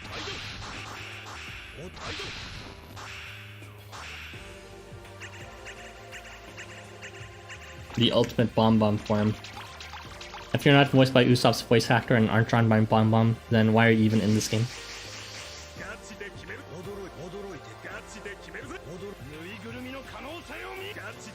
I've never played Persona 4 or seen a playthrough of it. Persona has always been a series I'm just like, oh, I'll get to it, but honestly my interest in seeing it isn't actually that great just because it's not exactly my favorite genre.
You know, I think one thing that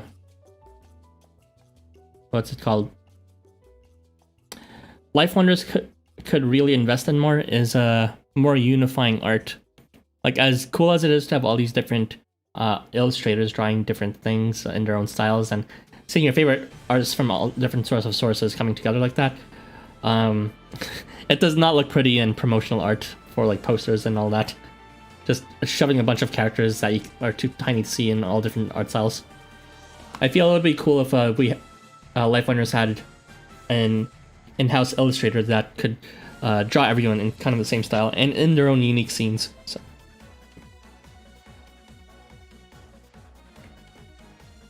So essentially, kind of like an AR artist, but except like an official one for, you know, the main promotional materials.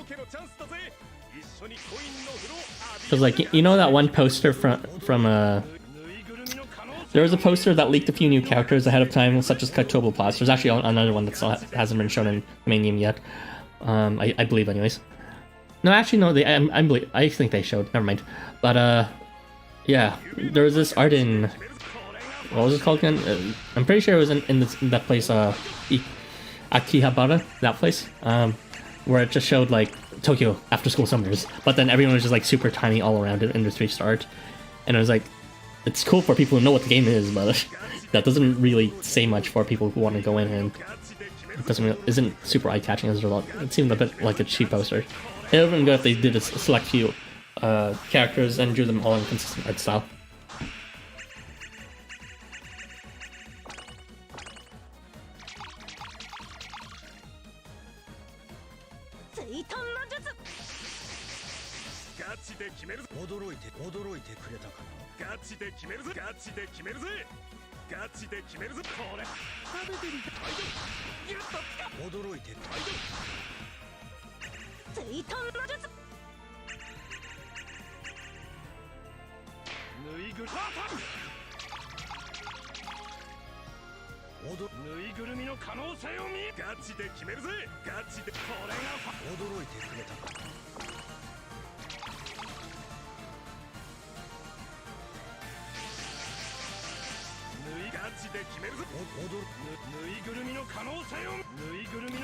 I actually like the way it is now. I'd be worried that the characters would all look samey otherwise.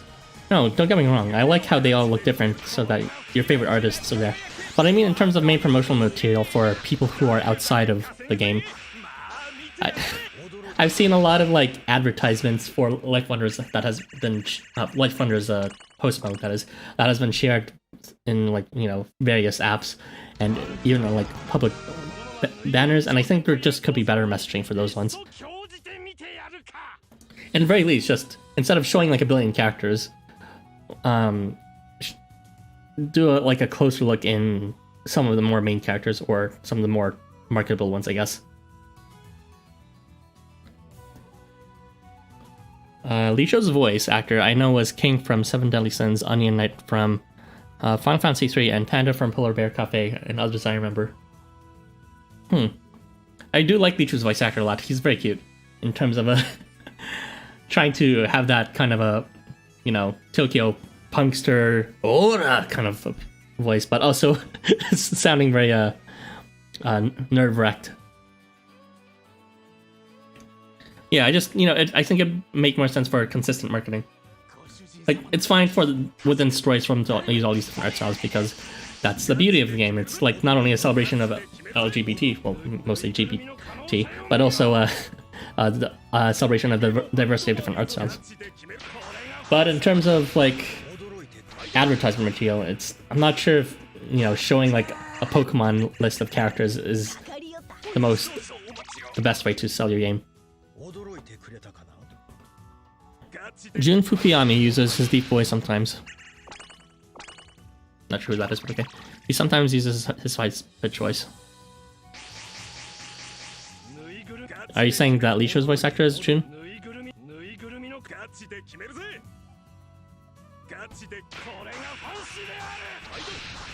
Yeah, I like his voice acting, Lee Cho's a lot. And his story really sold it too.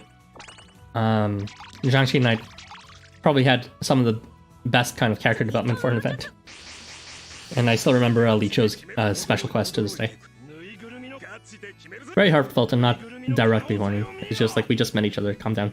But he's very pure about it. I don't know. I like him a lot.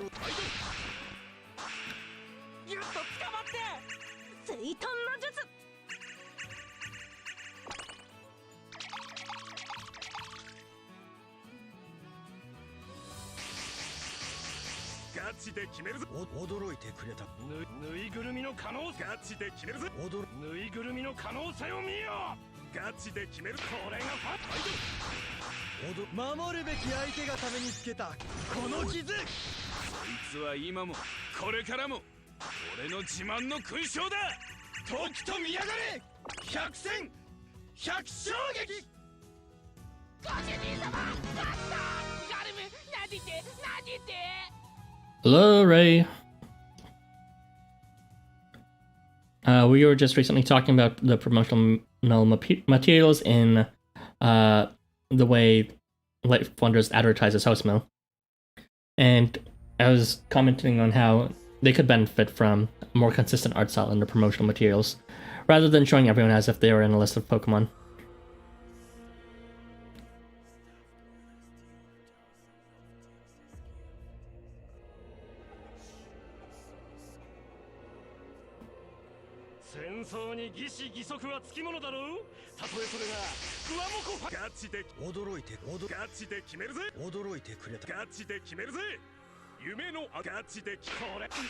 I fucking hate this piece of shit, Seth.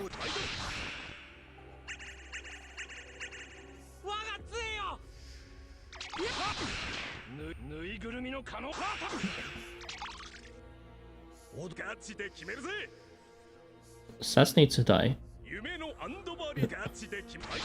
I hate Seth so much. I hate Seth so much. Seth really needs to die. I fucking hate Seth. Seth, please, Seth, leave me alone. Seth, I hate your guts. Please go away.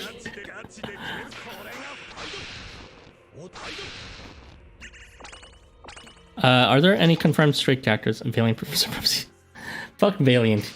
Even if Valiant gets better for the character, it's still shit to fight against as the player. So, I will never forgive Valiant for that. The tiny! And before LifeWonders, I'll give Seth a 5th rank. I'm gonna head over to LifeWonders headquarters myself and cancel them if they ever bring up Seth and feature him in any way in any feature event. Can't believe they featured him that much even though he's not even, like, canonically present in the main quest. Jesus Christ. Are there any confirmed straight characters? There is... Yamasachi Hiko and Otohime. Apparently, they are married. I don't understand their deal, though. They're supposed... I've heard they were married in their original story. And yet it's like we can romance either of them indirectly. Are they, like, divorcees or something? I don't understand. Oh well.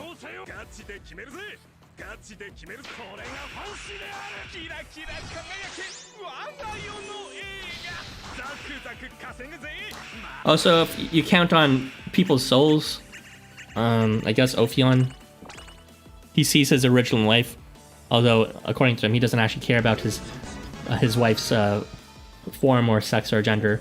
He just sees her soul, but fundamentally, that still means you know, he originally loved a straight pairing between himself and someone else who was originally female.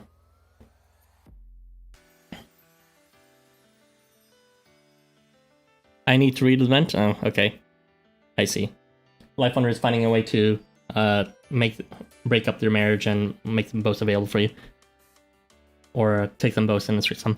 I like to think everyone is just pansexual at this point because the protagonist can be a girl or a boy, so why not? Yeah, that's a possibility for sure. Oh, Yamasachi Hiko's voice is Kisuke Uruhara's one from in Bleach. Who's Kisuke again? Uruhara I know is the main character's family, but that's not Ichigo. Who is that? Kisuke. Actually, Uruhara would be the girl, wouldn't it? Can't even remember. Oh, well.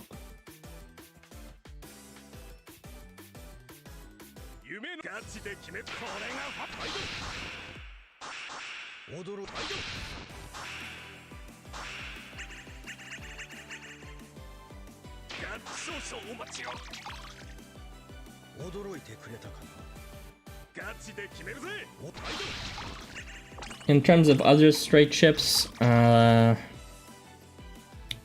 see.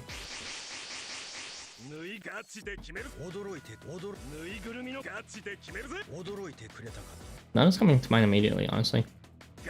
The thing is, it's not even just straight ships, it's just there's a dearth of relationships outside of those directly related to the protagonist in general in this game.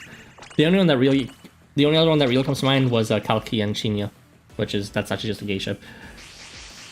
But most of the time, you don't openly see these characters vying for each other. At best, they have like a hate thing going on. Oh, is it the one with the green striped hat? I think I remember that. He's the one who helped Ichigo conquer his Bankai, not his Bankai, his like a Soul Reaper power from the demon side. I forget what the demons are called in that game. Show. It's been a while since I've seen it. Hollows, that's it.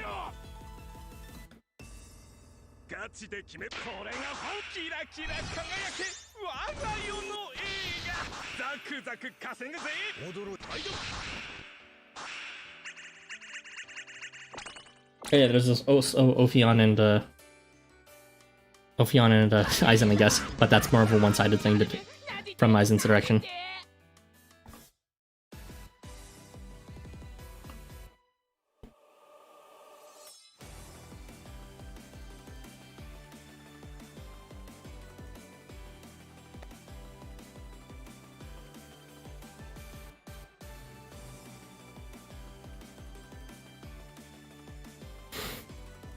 Yeah, Ophion and Aizen are something for sure.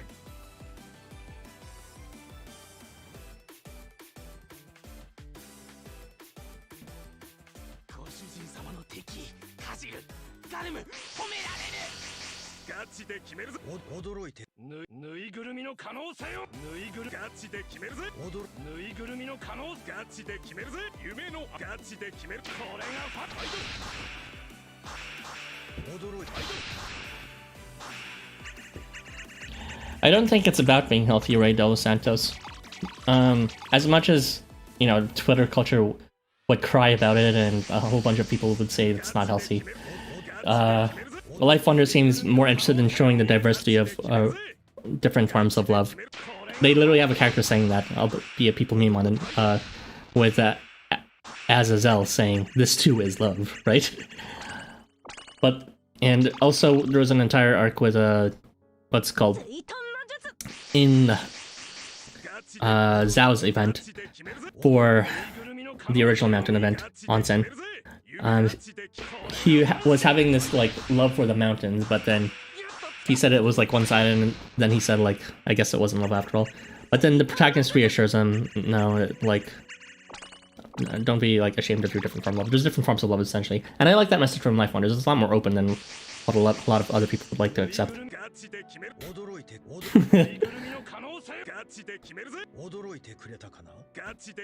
Yokoro on a big side, or whatever he says. Whenever he gets it.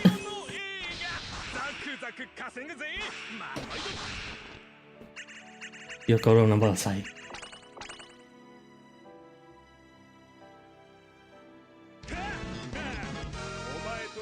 I mean, while I don't appreciate the way Aizen acts, I do like that he was eventually able to come to terms with his feelings with Ocean.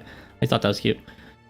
Yeah, in the end, we all need to come to terms with how we feel about it, and I really like the diversity of how they show different forms of love in this game. Like, you can just laugh at it and call it unhealthy, but it's representation, right? Like, it's easy to be, like, on the winning side, or, you know, ignore that, and have some preconception of what healthy is, but the reality is that people experience feelings in different ways, and it's you know, it's nice to have some representation of how you feel seen elsewhere. Some people, a lot of people feel like Aizen, where it's one-sided. And to just pretend they don't exist would be unfortunate, to say the least. I mean, yeah, that's pretty much right.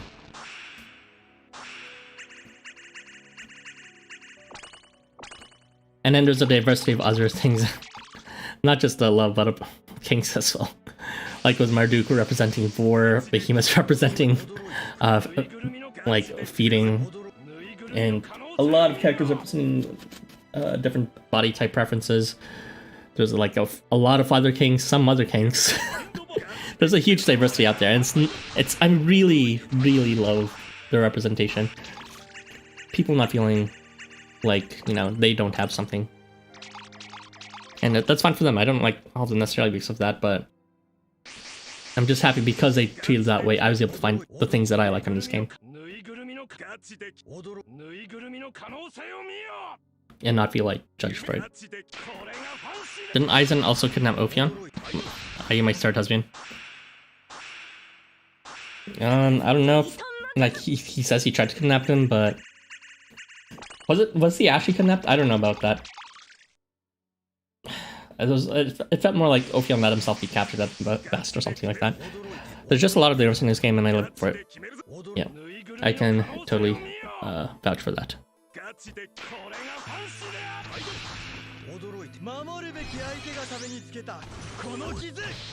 I think the most one of the more controversial cases, but frankly I still appreciate it, cases is Hati. Literally, Hati is one of the most controversial cases for obvious reasons.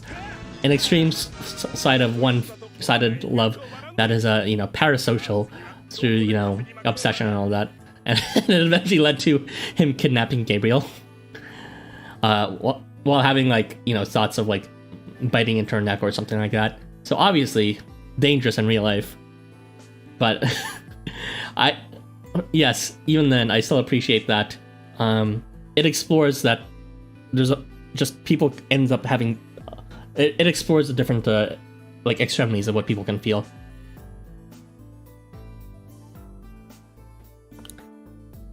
Yeah, that's what I mean with Dos Santos. In Ophion's case, he was he could have just easily accepted if he really wanted to, but I think he was just seeing what Aizen would do.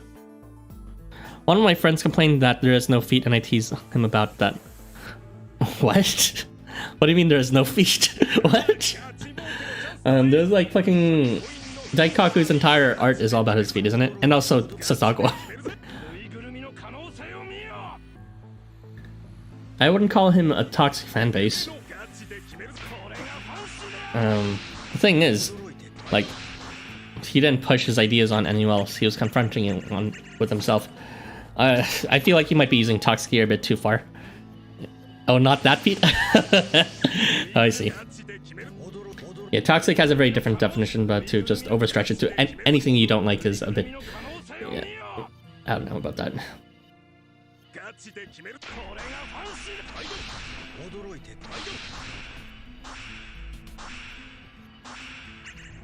Replace Gabriel with Dream? Not sure what you mean by that.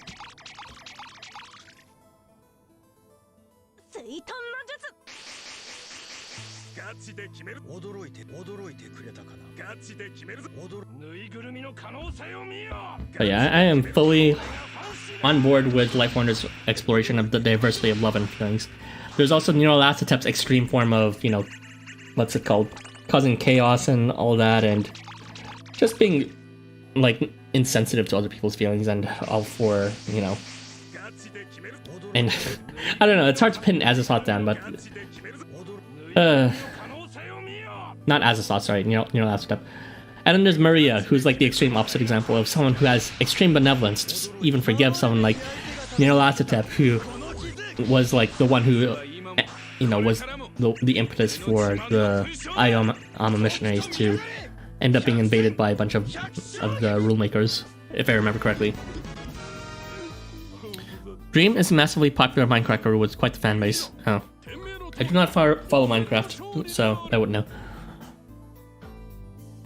It's true that Angel is an Archangel, and yeah, I guess.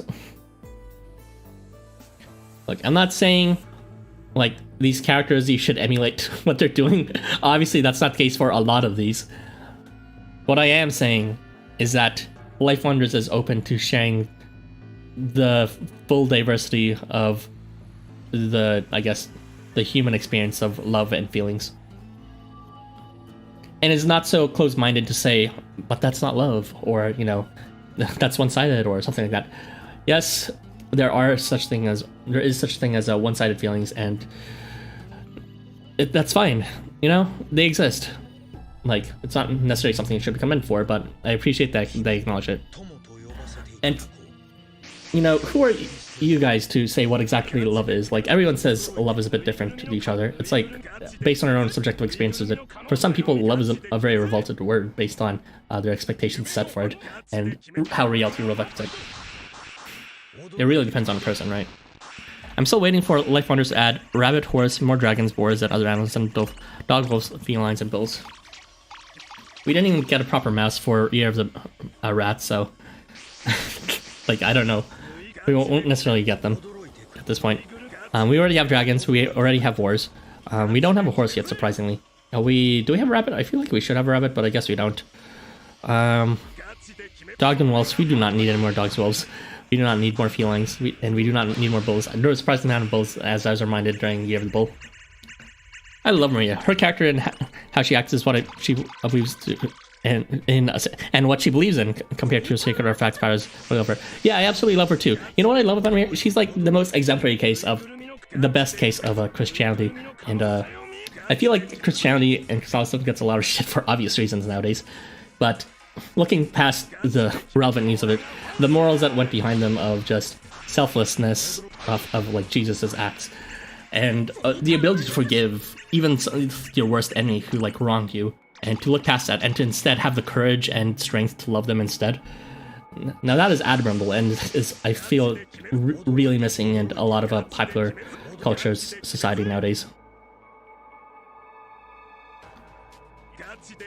Love in the eye of the beholder, isn't that the saying? Yeah, kind of.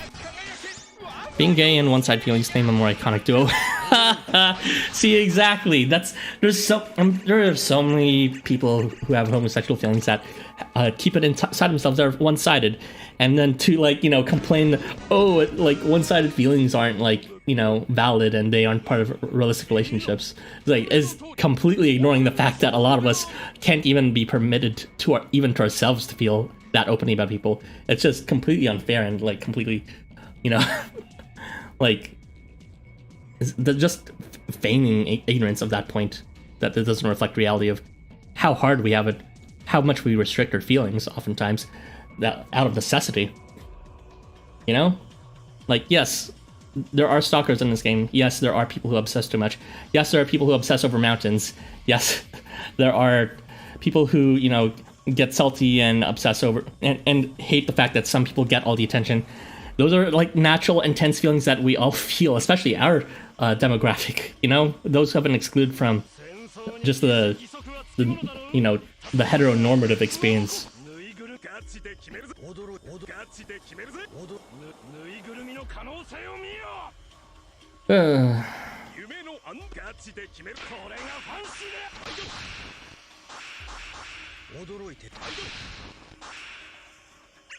But yeah, this is why part of the reason why I don't really associate with LGBT in terms of like the community is because, like, even though like I have an appreciation of diversity of genders and orientations, it seems like the LGBT community doesn't. Rather, they have a kind of self-serving kind of way of viewing things. Like, if you remember, what's it called? For anyone who knows Danganronpa, there was this whole debacle with Chihiro, the character. And I believe there's something similar with Tanatomo when it happened. In terms of LGBT people hating their existence because they didn't fit into their idea of what a trans person was. In fact, that they weren't trans and that it didn't reflect reality. But instead, I feel like they're just being completely blind to the fact that, the sexual experience, the sexual orientation experience differs from person to person. And Chihiro wasn't trans. It was just a completely different experience that they were denying existed. But apparently it was common enough that it happened, was represented multiple times in Japanese media. No, like, honestly, the community is a little dakine. I'm not sure what that means, so I totally agree with you. But, yeah. It's hard to articulate these things, without sounding controversial, so I kind of only bring these up whenever the topic comes up. And I happen to, like, what's called, have people openly listening, which isn't often, of course, but in a case like this when I'm streaming and talking, yeah, I can get my thoughts out. So yeah, I am happy that all these forms of feelings and love and relationships can exist in Housamo. Rather than just outright shaming all these things and pretending they don't exist, LifeWonders embraces them and embraces, all the people that might find this game. Because we all want our escape somehow. We all want to just find ourselves as part of something that understands we exist, rather than denying we exist. Not gonna lie, I find splitting gay and lesbian weird in the LGBT community kind of dumb too. Yeah, there's sides for both. For me, I actually have the opposite problem of LGBT being grouped together like that, because How do I describe this? I want representation for me, and I'm not lesbian. I can't be lesbian in any sense because, you know, of my gender identification as well as my sexual orientation. And, you know, but when there's like LGBT media, it tries to appeal to both lesbians and gays, which is like, they're completely different people. I'm a completely different person from what they want. It's like, it doesn't make sense to me.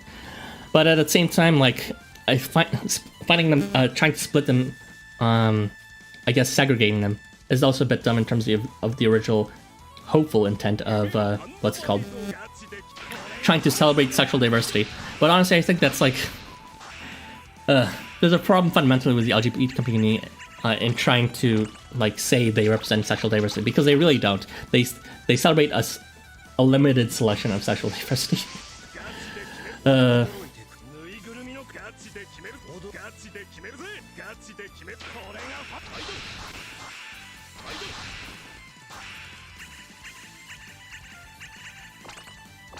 Whatever is, you know, socially acceptable, anyways. So yeah, at that point it's just more about pushing an agenda that is what is socially acceptable. And I'm not a fan of that.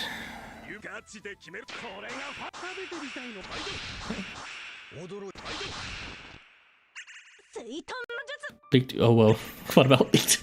What about leaked though? I'm kind of dumb too, yeah. Not Dakine. Sorry, sometimes I forget. Pigeon isn't the universal language. Pigeon? Pigeon? Like to do kind, but get rid.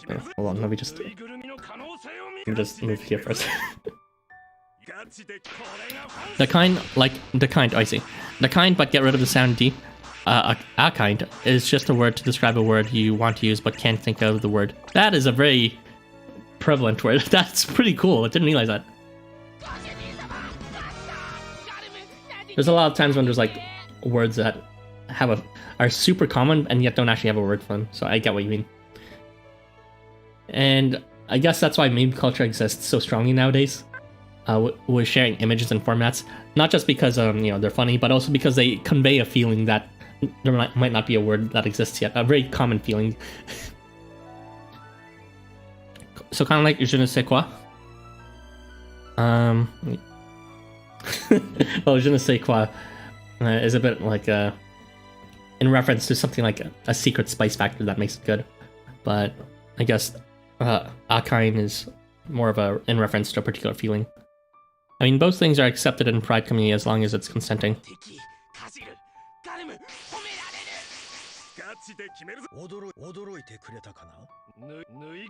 Gee, Garmer, good boy. Sure, damn, I wish I was bilingual.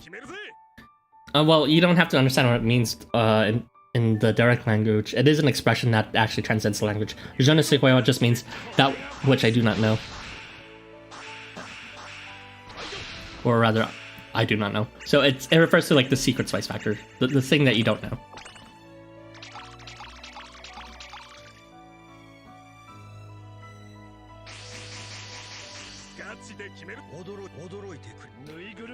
Well, that's the thing, Maple. The thing about consent is that's also a limited view of how feelings and relationships work. Again, this is more of a controversial take that I would never bring up normally. Maybe I probably shouldn't bring it up here. But yeah, the thing with Hati and the thing with Aizen obviously weren't part of that umbrella of consenting relationships. But it's still part of the human experience, right? So when you subscribe to the LGBT, you know, what's called message, you're also subscribing to a particular viewpoint. It's not just, oh yeah, I'm gay, so I'm part of it. No, it's also you subscribe to things like a concept of equality and consent and all that. But my main problem with that is it denies the original message of diversity of human experience and sexuality.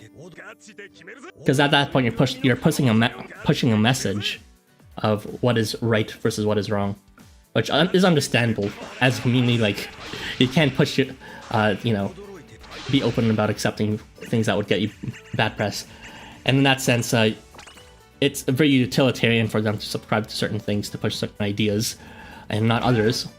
But it's just contradictory to what they were originally intending of trying to be, you know, fully accepting of the diversity of the human experience, which is just not at that point.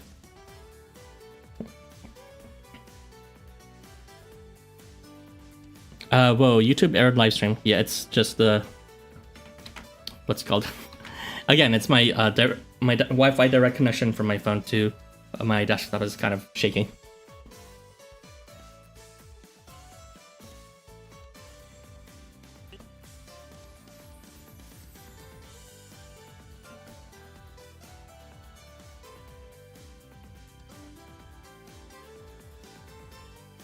Alright, I spilled the tea over my laptop. What do I do?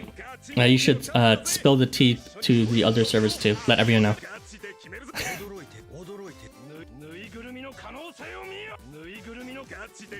But if that's really the case, make sure you turn it upside down quickly and wipe it out. And also, I hope you're not writing this on your laptop. Turn off your laptop as you can.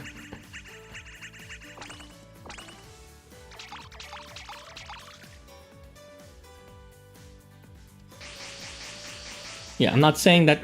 What's it called? Drink it... Can't... What the fuck, duckling? I'm not saying that, you know...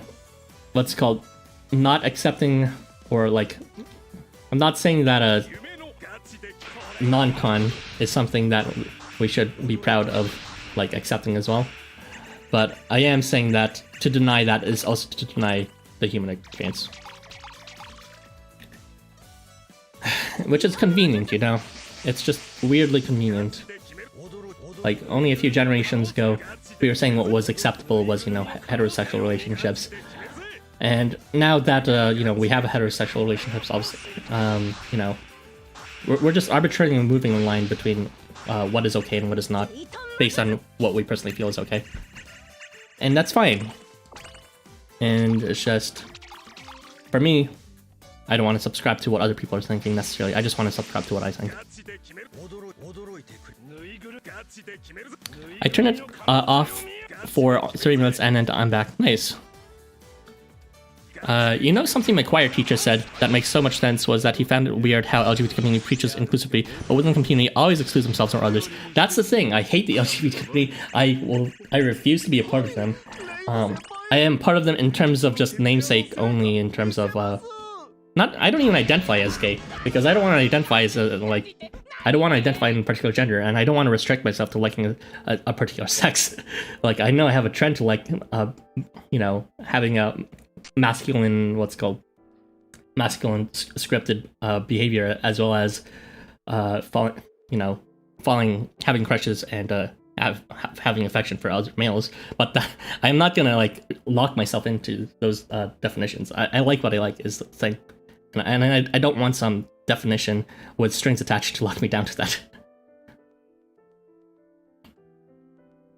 Oh my god, give me my coin. Stop holding. No! Open! Okay, I'm back.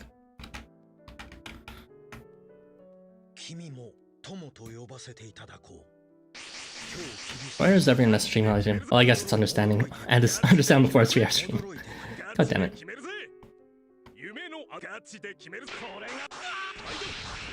So yeah, that is why, even though I love this game, and even though I make a lot of horny jokes catered towards best the male homosexual, I'm not going to identify as gay or homosexual, and I'm not going to identify as part of the LGBT community. Server respond, if my laptop short circuits and dies, it's what the heck? If you're really worried about it, also, how do you even get rid of that? Like, Google it. I would say maybe try to find a way to evaporate it faster, putting it in a dry location with some heat. Don't put it in an oven. Please do not put it in an oven. But, yeah, just don't put it anywhere like damp or cold or under shade. Maybe put it in indirect sunlight. So, like, reflect it off a wall or something.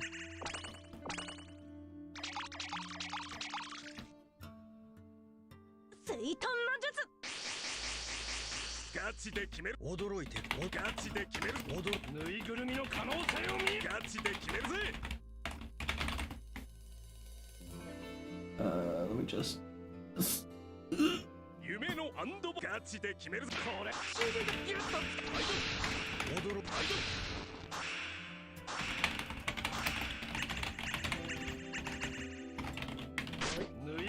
Are you seriously survived? I fucking hate these fucking valiant bitches. What the hell?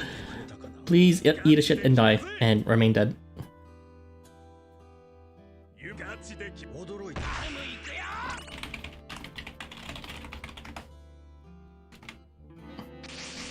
Alright, let's see what you're saying. I mean, I'm using it while watching the stream. What are you doing? Can't you watch it on your phone or something? Wait, never mind. You want to grind too. You can pause my stream or like, it's fine. Like the stream will be up here and I'll be streaming next week anyways too. You really should treat that your situation with a bit more gravitas.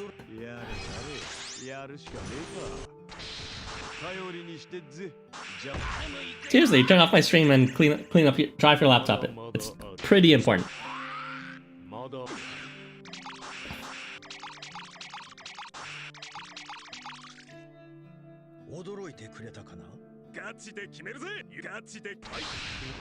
Oh no!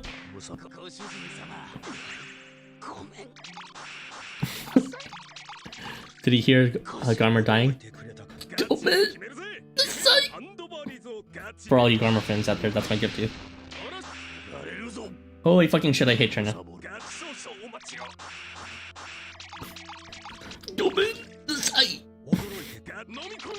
Can you like activate crit once you fucking losers? I already cleaned it and turned it upside down for 30 minutes. I don't know what else to do, to be honest. I mean, at that point, I guess if it's functioning, it's not gonna get any worse. So yeah, it's working. It's fine. If it's dry enough and you're using it right now, it's only gonna get dry from now, and it's not gonna get any damper, so it's fine. Just you know, don't shake your laptop too much, just in case there's still any wet drops inside. I mean, I wouldn't fix it either. I'd probably be like, it's fine and continue using it. if it's been fine for 30 minutes, then yeah, it's fine. But don't blame me for it. I am not accountable. I'm just gonna let you know that right now.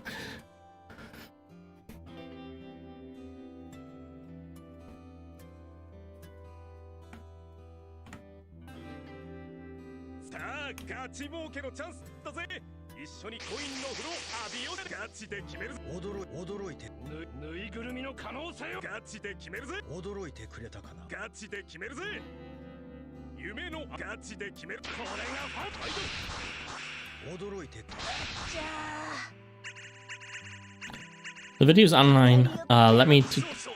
Tell me to try it for 48 hours. And you're like...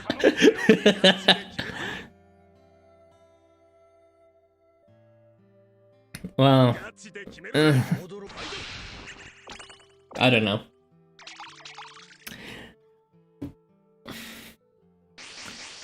The risks of leaving it damp, even though it's functioning right now, might be something like corrosion. I don't know if that's a real risk, though.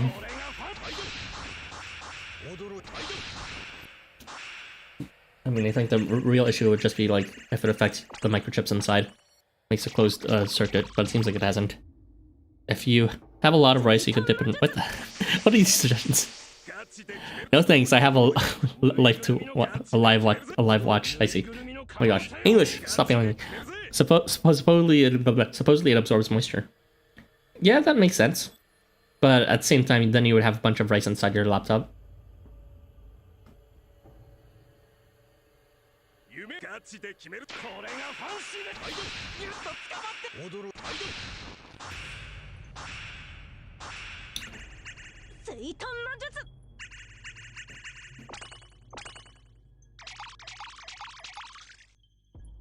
Well, if you place your laptop upside down inside a rice bit, I guess you'll get a bit less rice inside.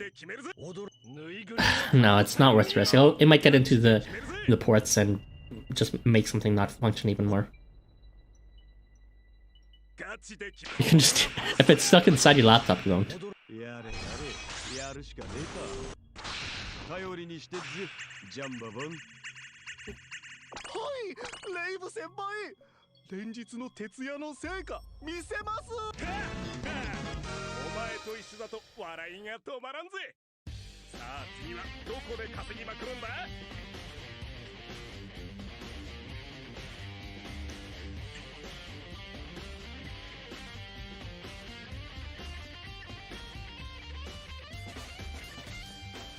You gotta go now, thank you for joining. It was great to see you and have some conversation with you. Yeah, the conversation recently just really woke me up. Honestly, a bit early in the stream, I was kind of like closed-eyed from all the video editing and all the thingies, preparations for the next stream and the stream that came out of nowhere. Also, Irby, maybe you should, I don't know, sober up a bit. It seems like you're acting a bit strange. You okay, Irby? You need me to, like, check on you? You good?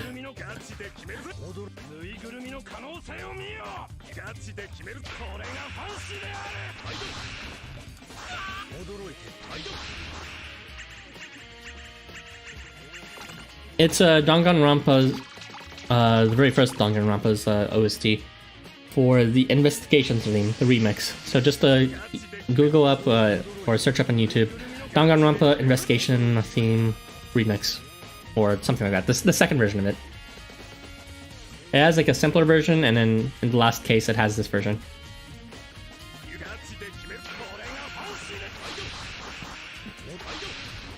I'm not okay. I was progging, and now I'm not. I forget what progging is. Is that like RPing or something? Or like dressing up while you RP? Or like having something inserted in your butt? What is progging? Because I'm pretty sure I looked it up at one point. I was like, oh, I see, and I just forgot. Okay, fine. I'll look it up. Prog. Definition. To search about, especially forage. That is not helpful at all. Okay, sure. Let's move.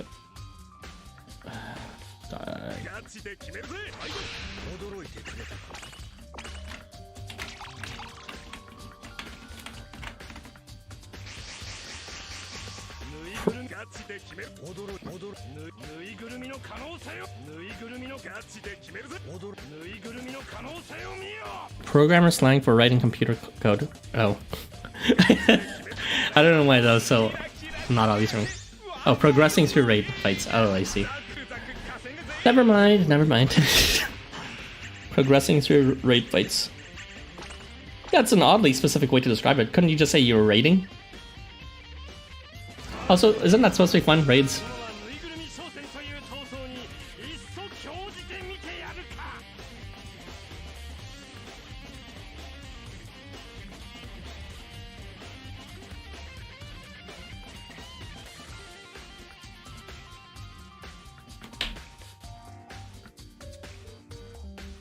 I don't know where I am in Heaven's Ward yet, Irby, but I'm like at the point where they're starting to investigate where what happened to Needhog's what's it called, other eye.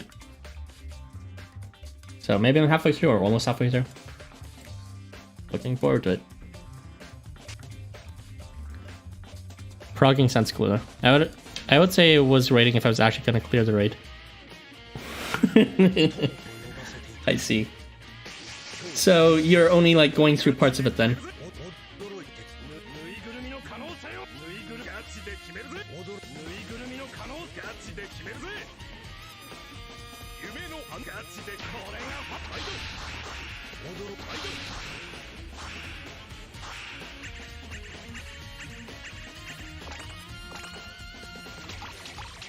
Okay, so you're probably just grinding specific items or something like that.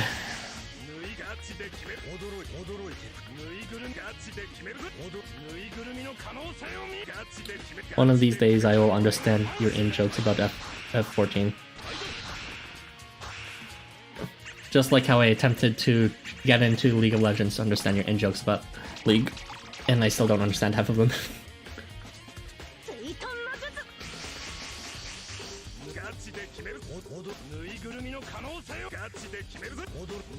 Is Light Rampart like one of those tank abilities? I feel like it might be. I played Warrior for a bit, and I feel like Rampart sounds familiar.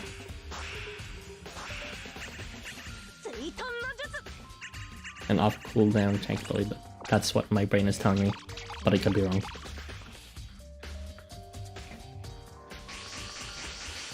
League of Legends. Now that's a game I'd rather play. Unfortunately, League, what's called Irby and Zalgus keep on bringing me to ARM, even though I don't know the fundamentals and I should really be playing Summoner's Rift SR.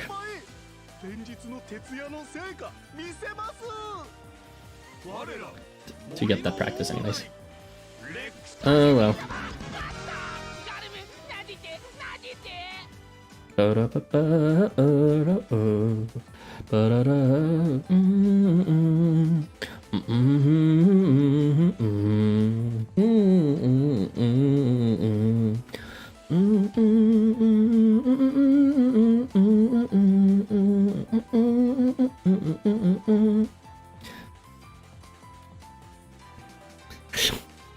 I'm pretty sure Zalga said quite the opposite. In terms of you need to learn the characters in Summoner's Rift first before you actually try to learn an ARM. Or play an ARM. And it's a good thing you learn Thresh, which shows up for like maybe a very small fraction of the matches. And still lose half the time with them.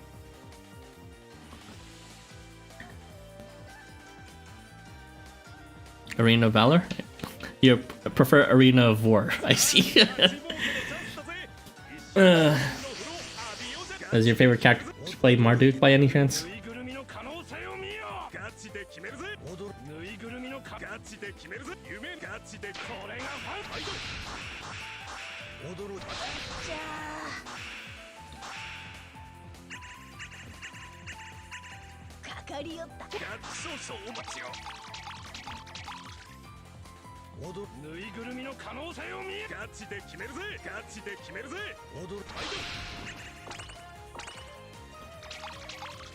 I feel like I don't lasted enough even in ARM, so I missed out on a lot of gold. Jungling I'm happy was not annoying, but it would be good to learn a bit of juggling just because, well, there's a good portion of the time I'm stuck with a juggling character and, you know, don't really know how to play them. Hopefully I spelled her name right. Dio-chan? Not sure what that is. Objective's disgusting.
Alright, y'all. Love the conversation today, but I gotta go get ready for work. I miss having a responsibility. I miss that too. Actually, never mind. I still don't have that much responsibility right now. Bye! Alright, see you around. Alright, it was great talking with you. And it's not so great to face these bitches when they don't have limit.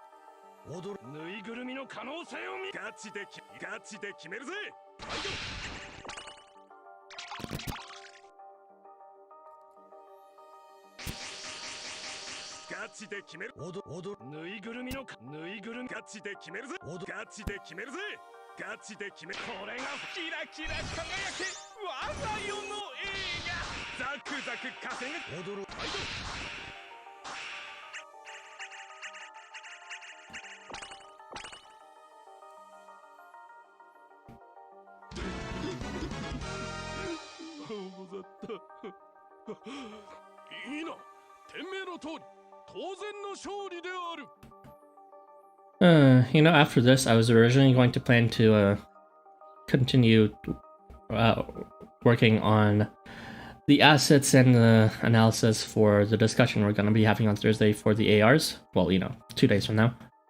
I think I'm going to have to put that off tomorrow, though, because someone messaged me halfway through the stream that they want to hang out or go for a walk anyways. So, why is everything so crammed and time sensitive? I barely got time to just do nothing nowadays. 2 days from now, though, after that discussion, I'm taking the longest fucking break ever. I'm gonna be sleeping from Thursday all the way to Monday. Like, goodbye, world. You will no longer know everything for the next half week.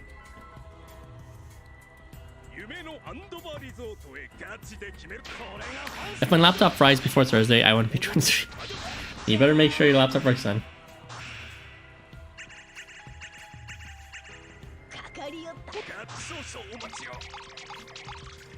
We really should try to find some more games to play, Irby, though. Even if we're not sure they're good, it could be cool to just try things out for the first time to see if we like them or not. I kind of suggested to do the stream because you brought up honestly, you brought up the, oh yeah, I have a week off, and I was like, oh, cool. And I was like, what should I say to this? Should I offer it to hang out with them somehow? But it's like all we do is play League, and I don't really want to play League. And the only other thing we do is discussion, so maybe I should invite him to the discussion early. So that's why we're having discussion early. Oh my god. Things that go in my mind sometimes. Can't wait for a data center visit to happen, so that's what's happening. I think I would have much rather just said, yeah, let's go frogging or something like that.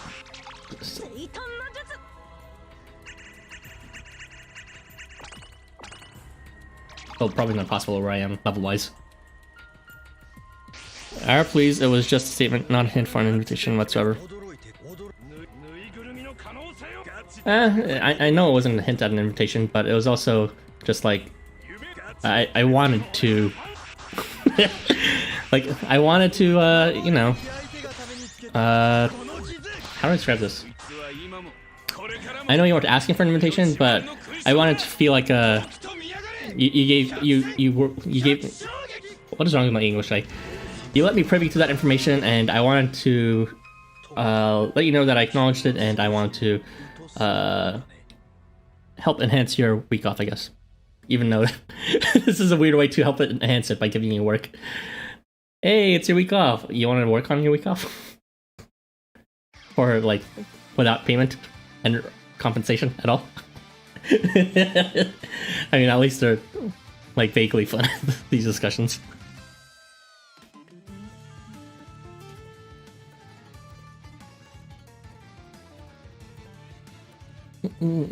Yeah, you guys should check out chapter 11. The music is so good. Like, you thought if you read the fan translations, you thought it was good then, but there were just like actual anime moments in there, not just horny moments, but like actual, like, holy shit, that's badass and all that.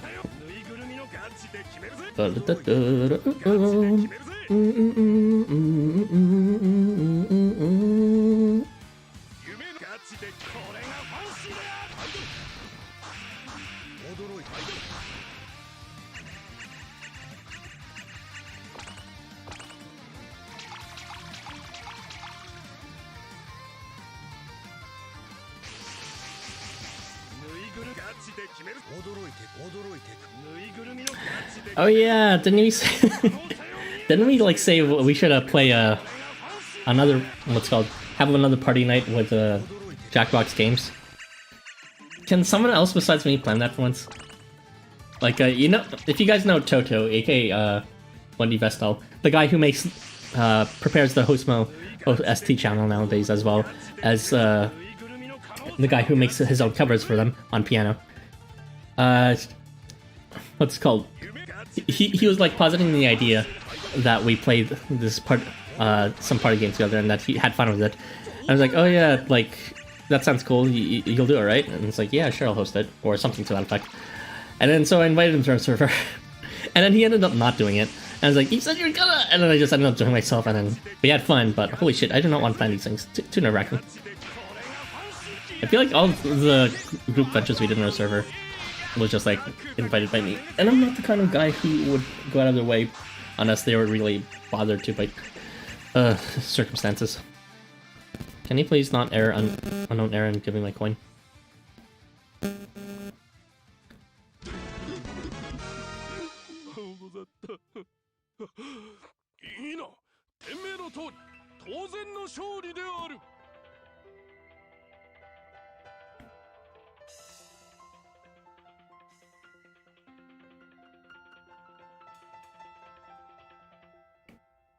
Maybe I'll go bug Toto again to start one for us.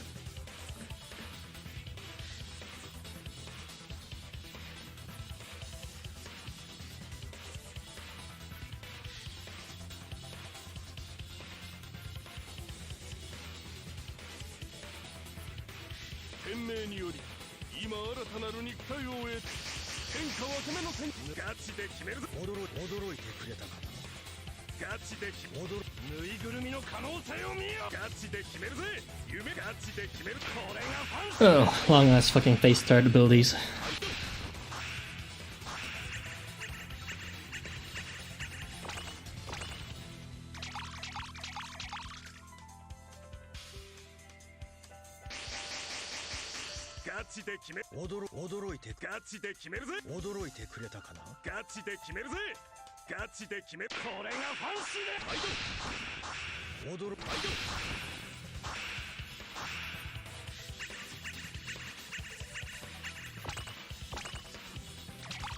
Never? No.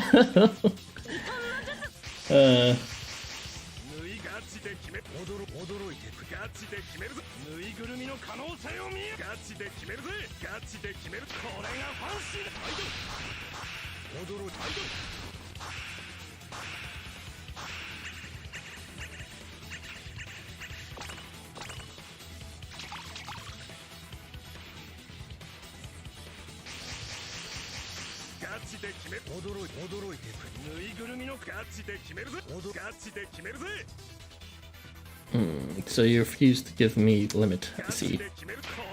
But it's too bad, you will still die. Trent bug.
チで決める。驚いてくれ。ガチで決めるぜ。ぬいぐるみの可能性を見よ。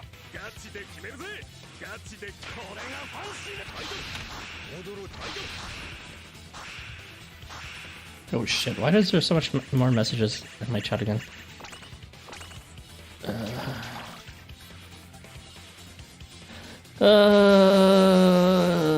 Okay, my plans just got changed.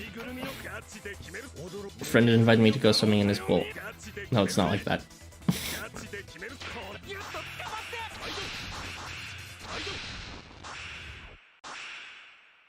It's kind of late though. Why would he even invite me to do that?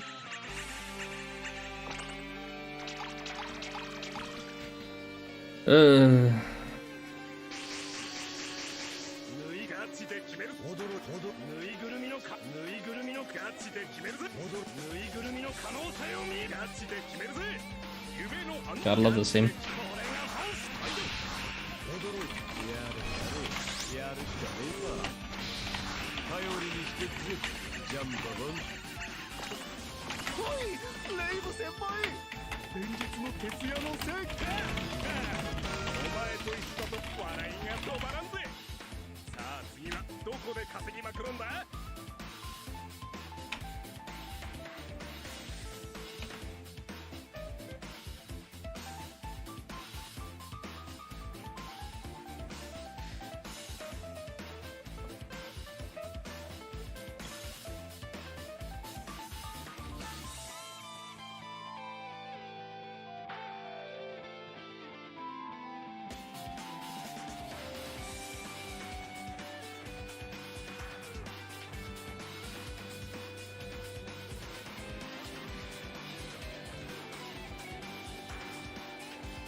It's okay, Kotaro, I forgive you.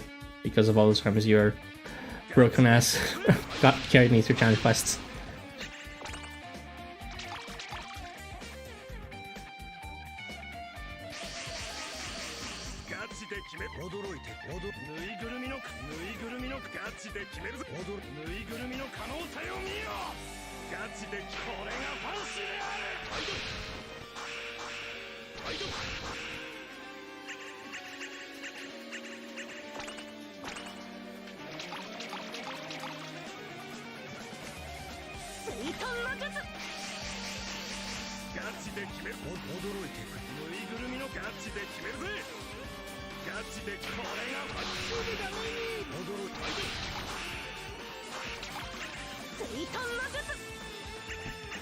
You, however, cannot forgive. Both lives do not matter. Well, at least you're a step above freaking Seth.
少々お待ちを。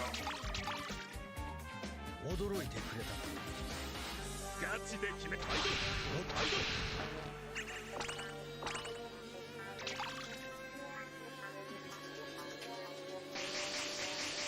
ガチで決める。ぬいぐるみのガチで決めるぞ。ぬいぐるみの可能性を見よう。ガチで決める。これがファンシーで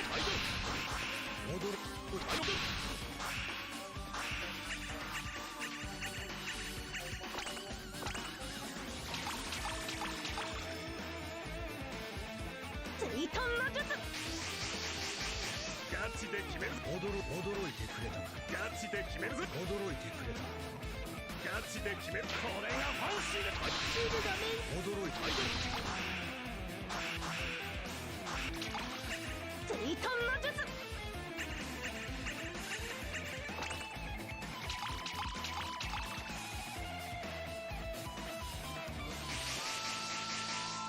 ガチで決める。ぬいぐるみの可能性を。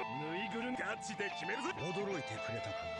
ガチで決める。これがファンシーで守るべき相手がためにつけたこの傷。そいつは今もこれからも俺の自慢の勲章だ。時と見やがれ。百戦百勝撃。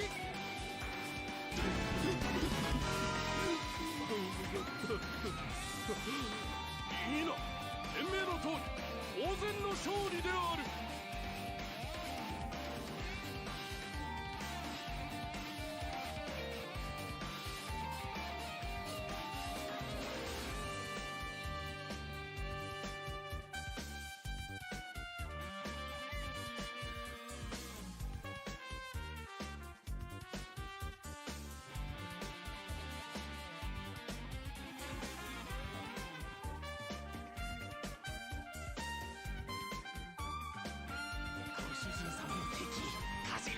誰も褒められる。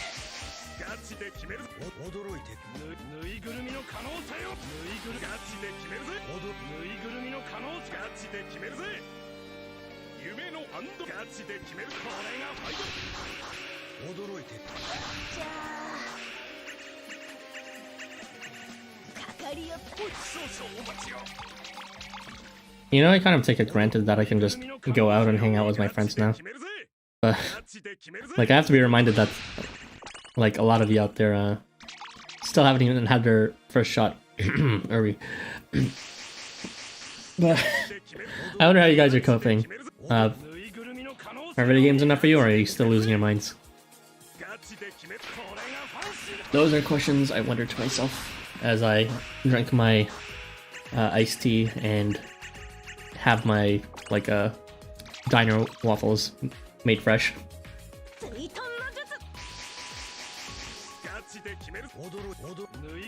I will continue to enjoy that privilege for your sake, obviously.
Are any other of you using any plus 185 teams that are just as good as this or faster?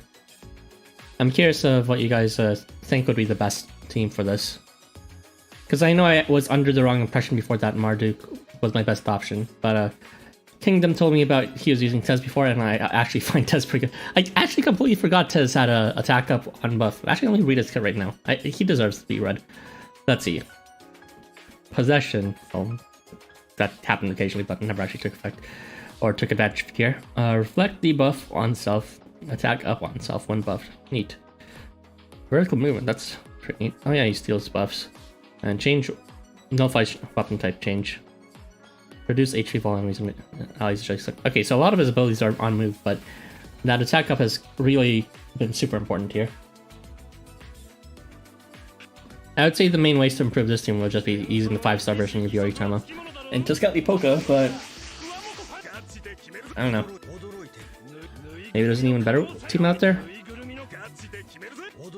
Or maybe I'm barking up the wrong tree and the team I'm using right now is the best among you guys.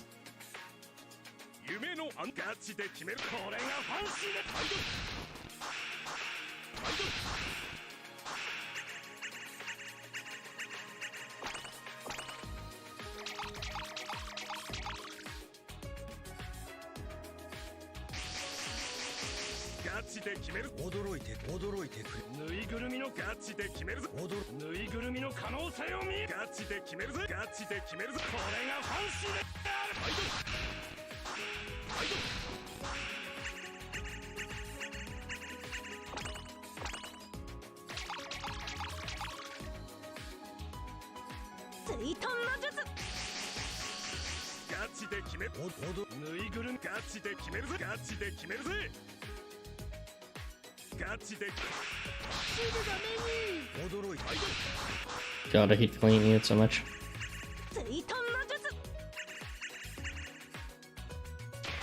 Are you serious?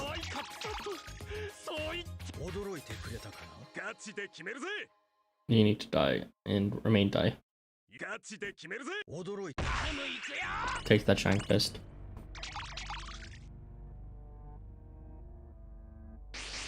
And then comes the giant fist.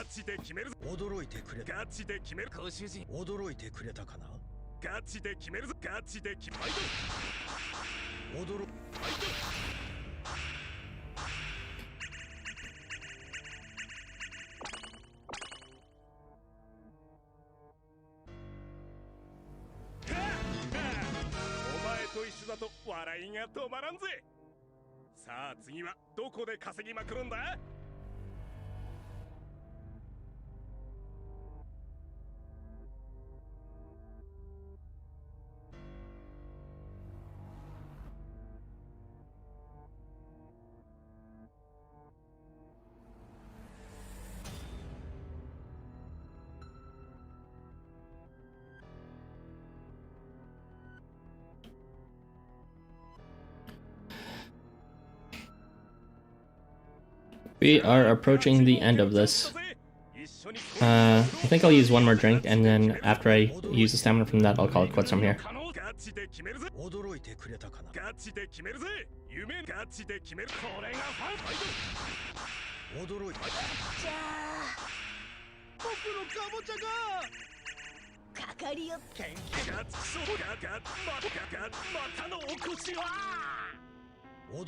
Goodbye. Never do that again.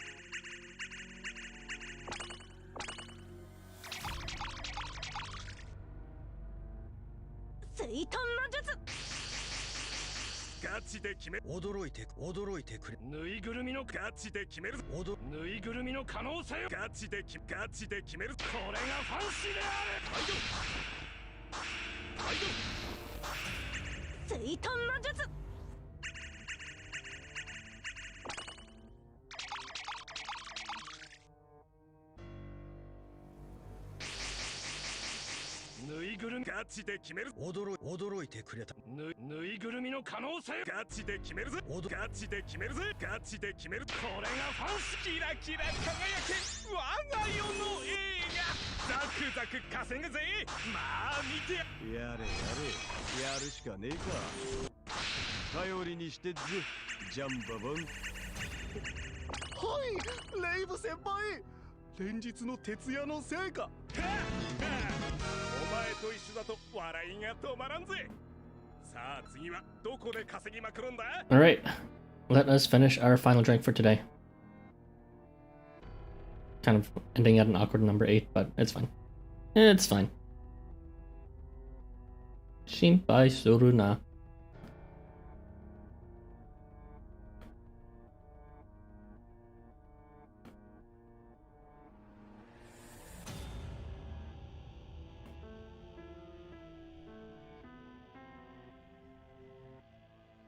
Kimi mo tomoと呼ばせていただこう。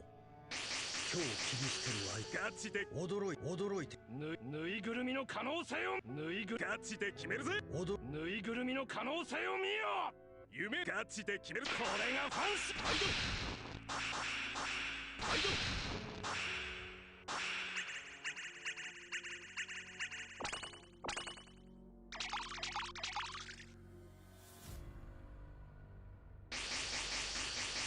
ルぬいぐるみガチで決める驚いてくぬいぐるみのガチでぬいぐるみの可能性を見ようガチで決めるこれがファンシーだアイ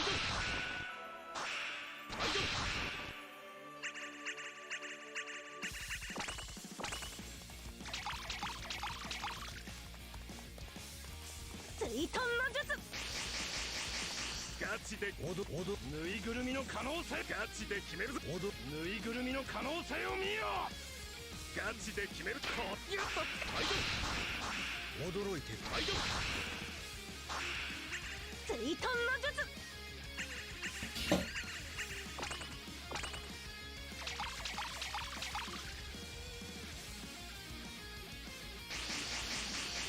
ガチで決める驚いてくれぬいぐるみのガチで決めるぬいぐるみの可能性を見ようガチで決めるこれがファンスキラキラ輝け我が世の映画ザクザク稼ぐぜ驚いてアイドル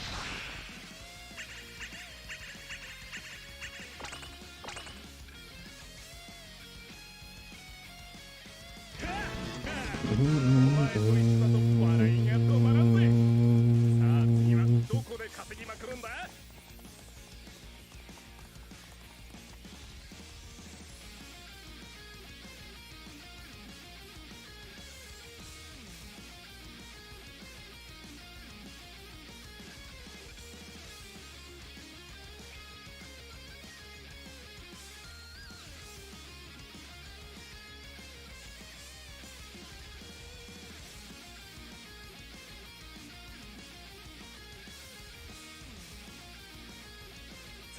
ガチ儲けのチャンスだぜ一緒にコインの風呂浴びようぜガチで決めるぜガチで決めるぜぬいぐるみの可能性を見ようガチで決めるぜ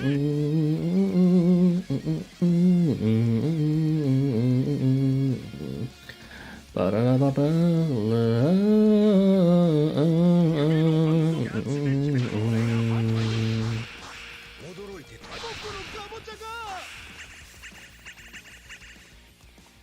少々お待ちをガチで決めるぜアイド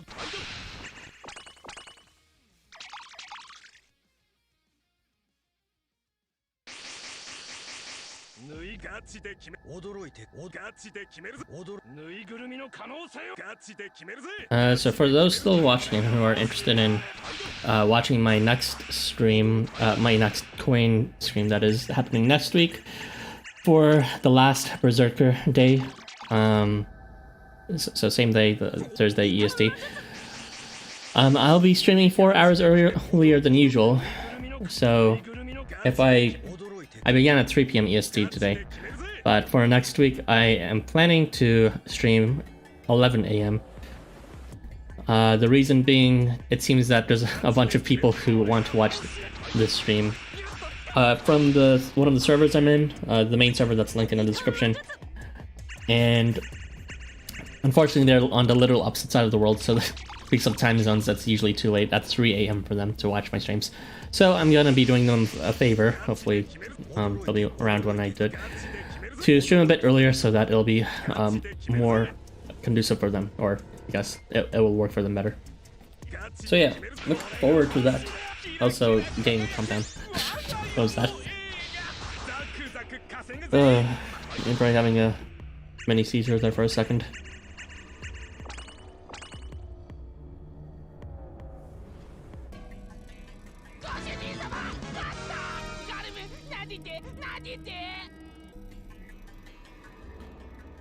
And again, well, first we'll finish this last one off.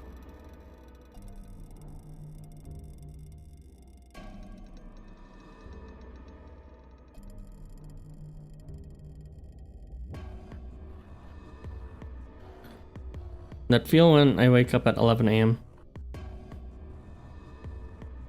Wait, you woke up at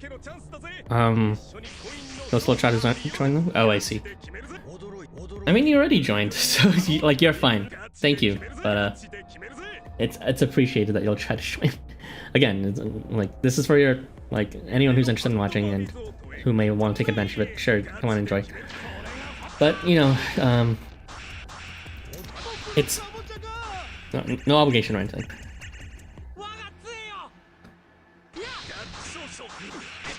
But yeah, I'll be streaming earlier for those folks who unfortunately will be sleeping rather than waking up. God, I hate these pieces of shit.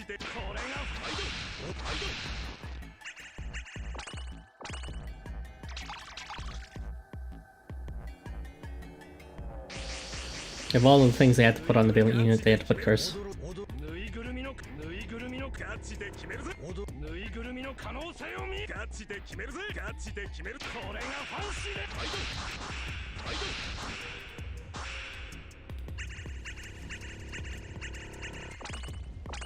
Okay, and tomorrow I'll be working on the assets for the discussion on the day after. So 2 days from now, there's going to be a discussion for the ARs.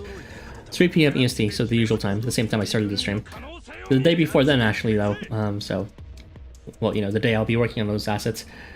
I'll also be publishing the first video of Chapter 11, so if any of you haven't seen that yet yourself, and you want someone to voice over it, rather than looking at Archie's archive channel, then look forward to it. It's beginning tomorrow, and I'll be releasing it two a week. One on Wednesdays and the other on Fridays. And those days were chosen entirely based on the fact that I had this stream today and another discussion on Thursday. Originally I was going to release today, but I'm streaming today, so... oh well. Just get good. Okay, sure. Why don't you just pull Envari?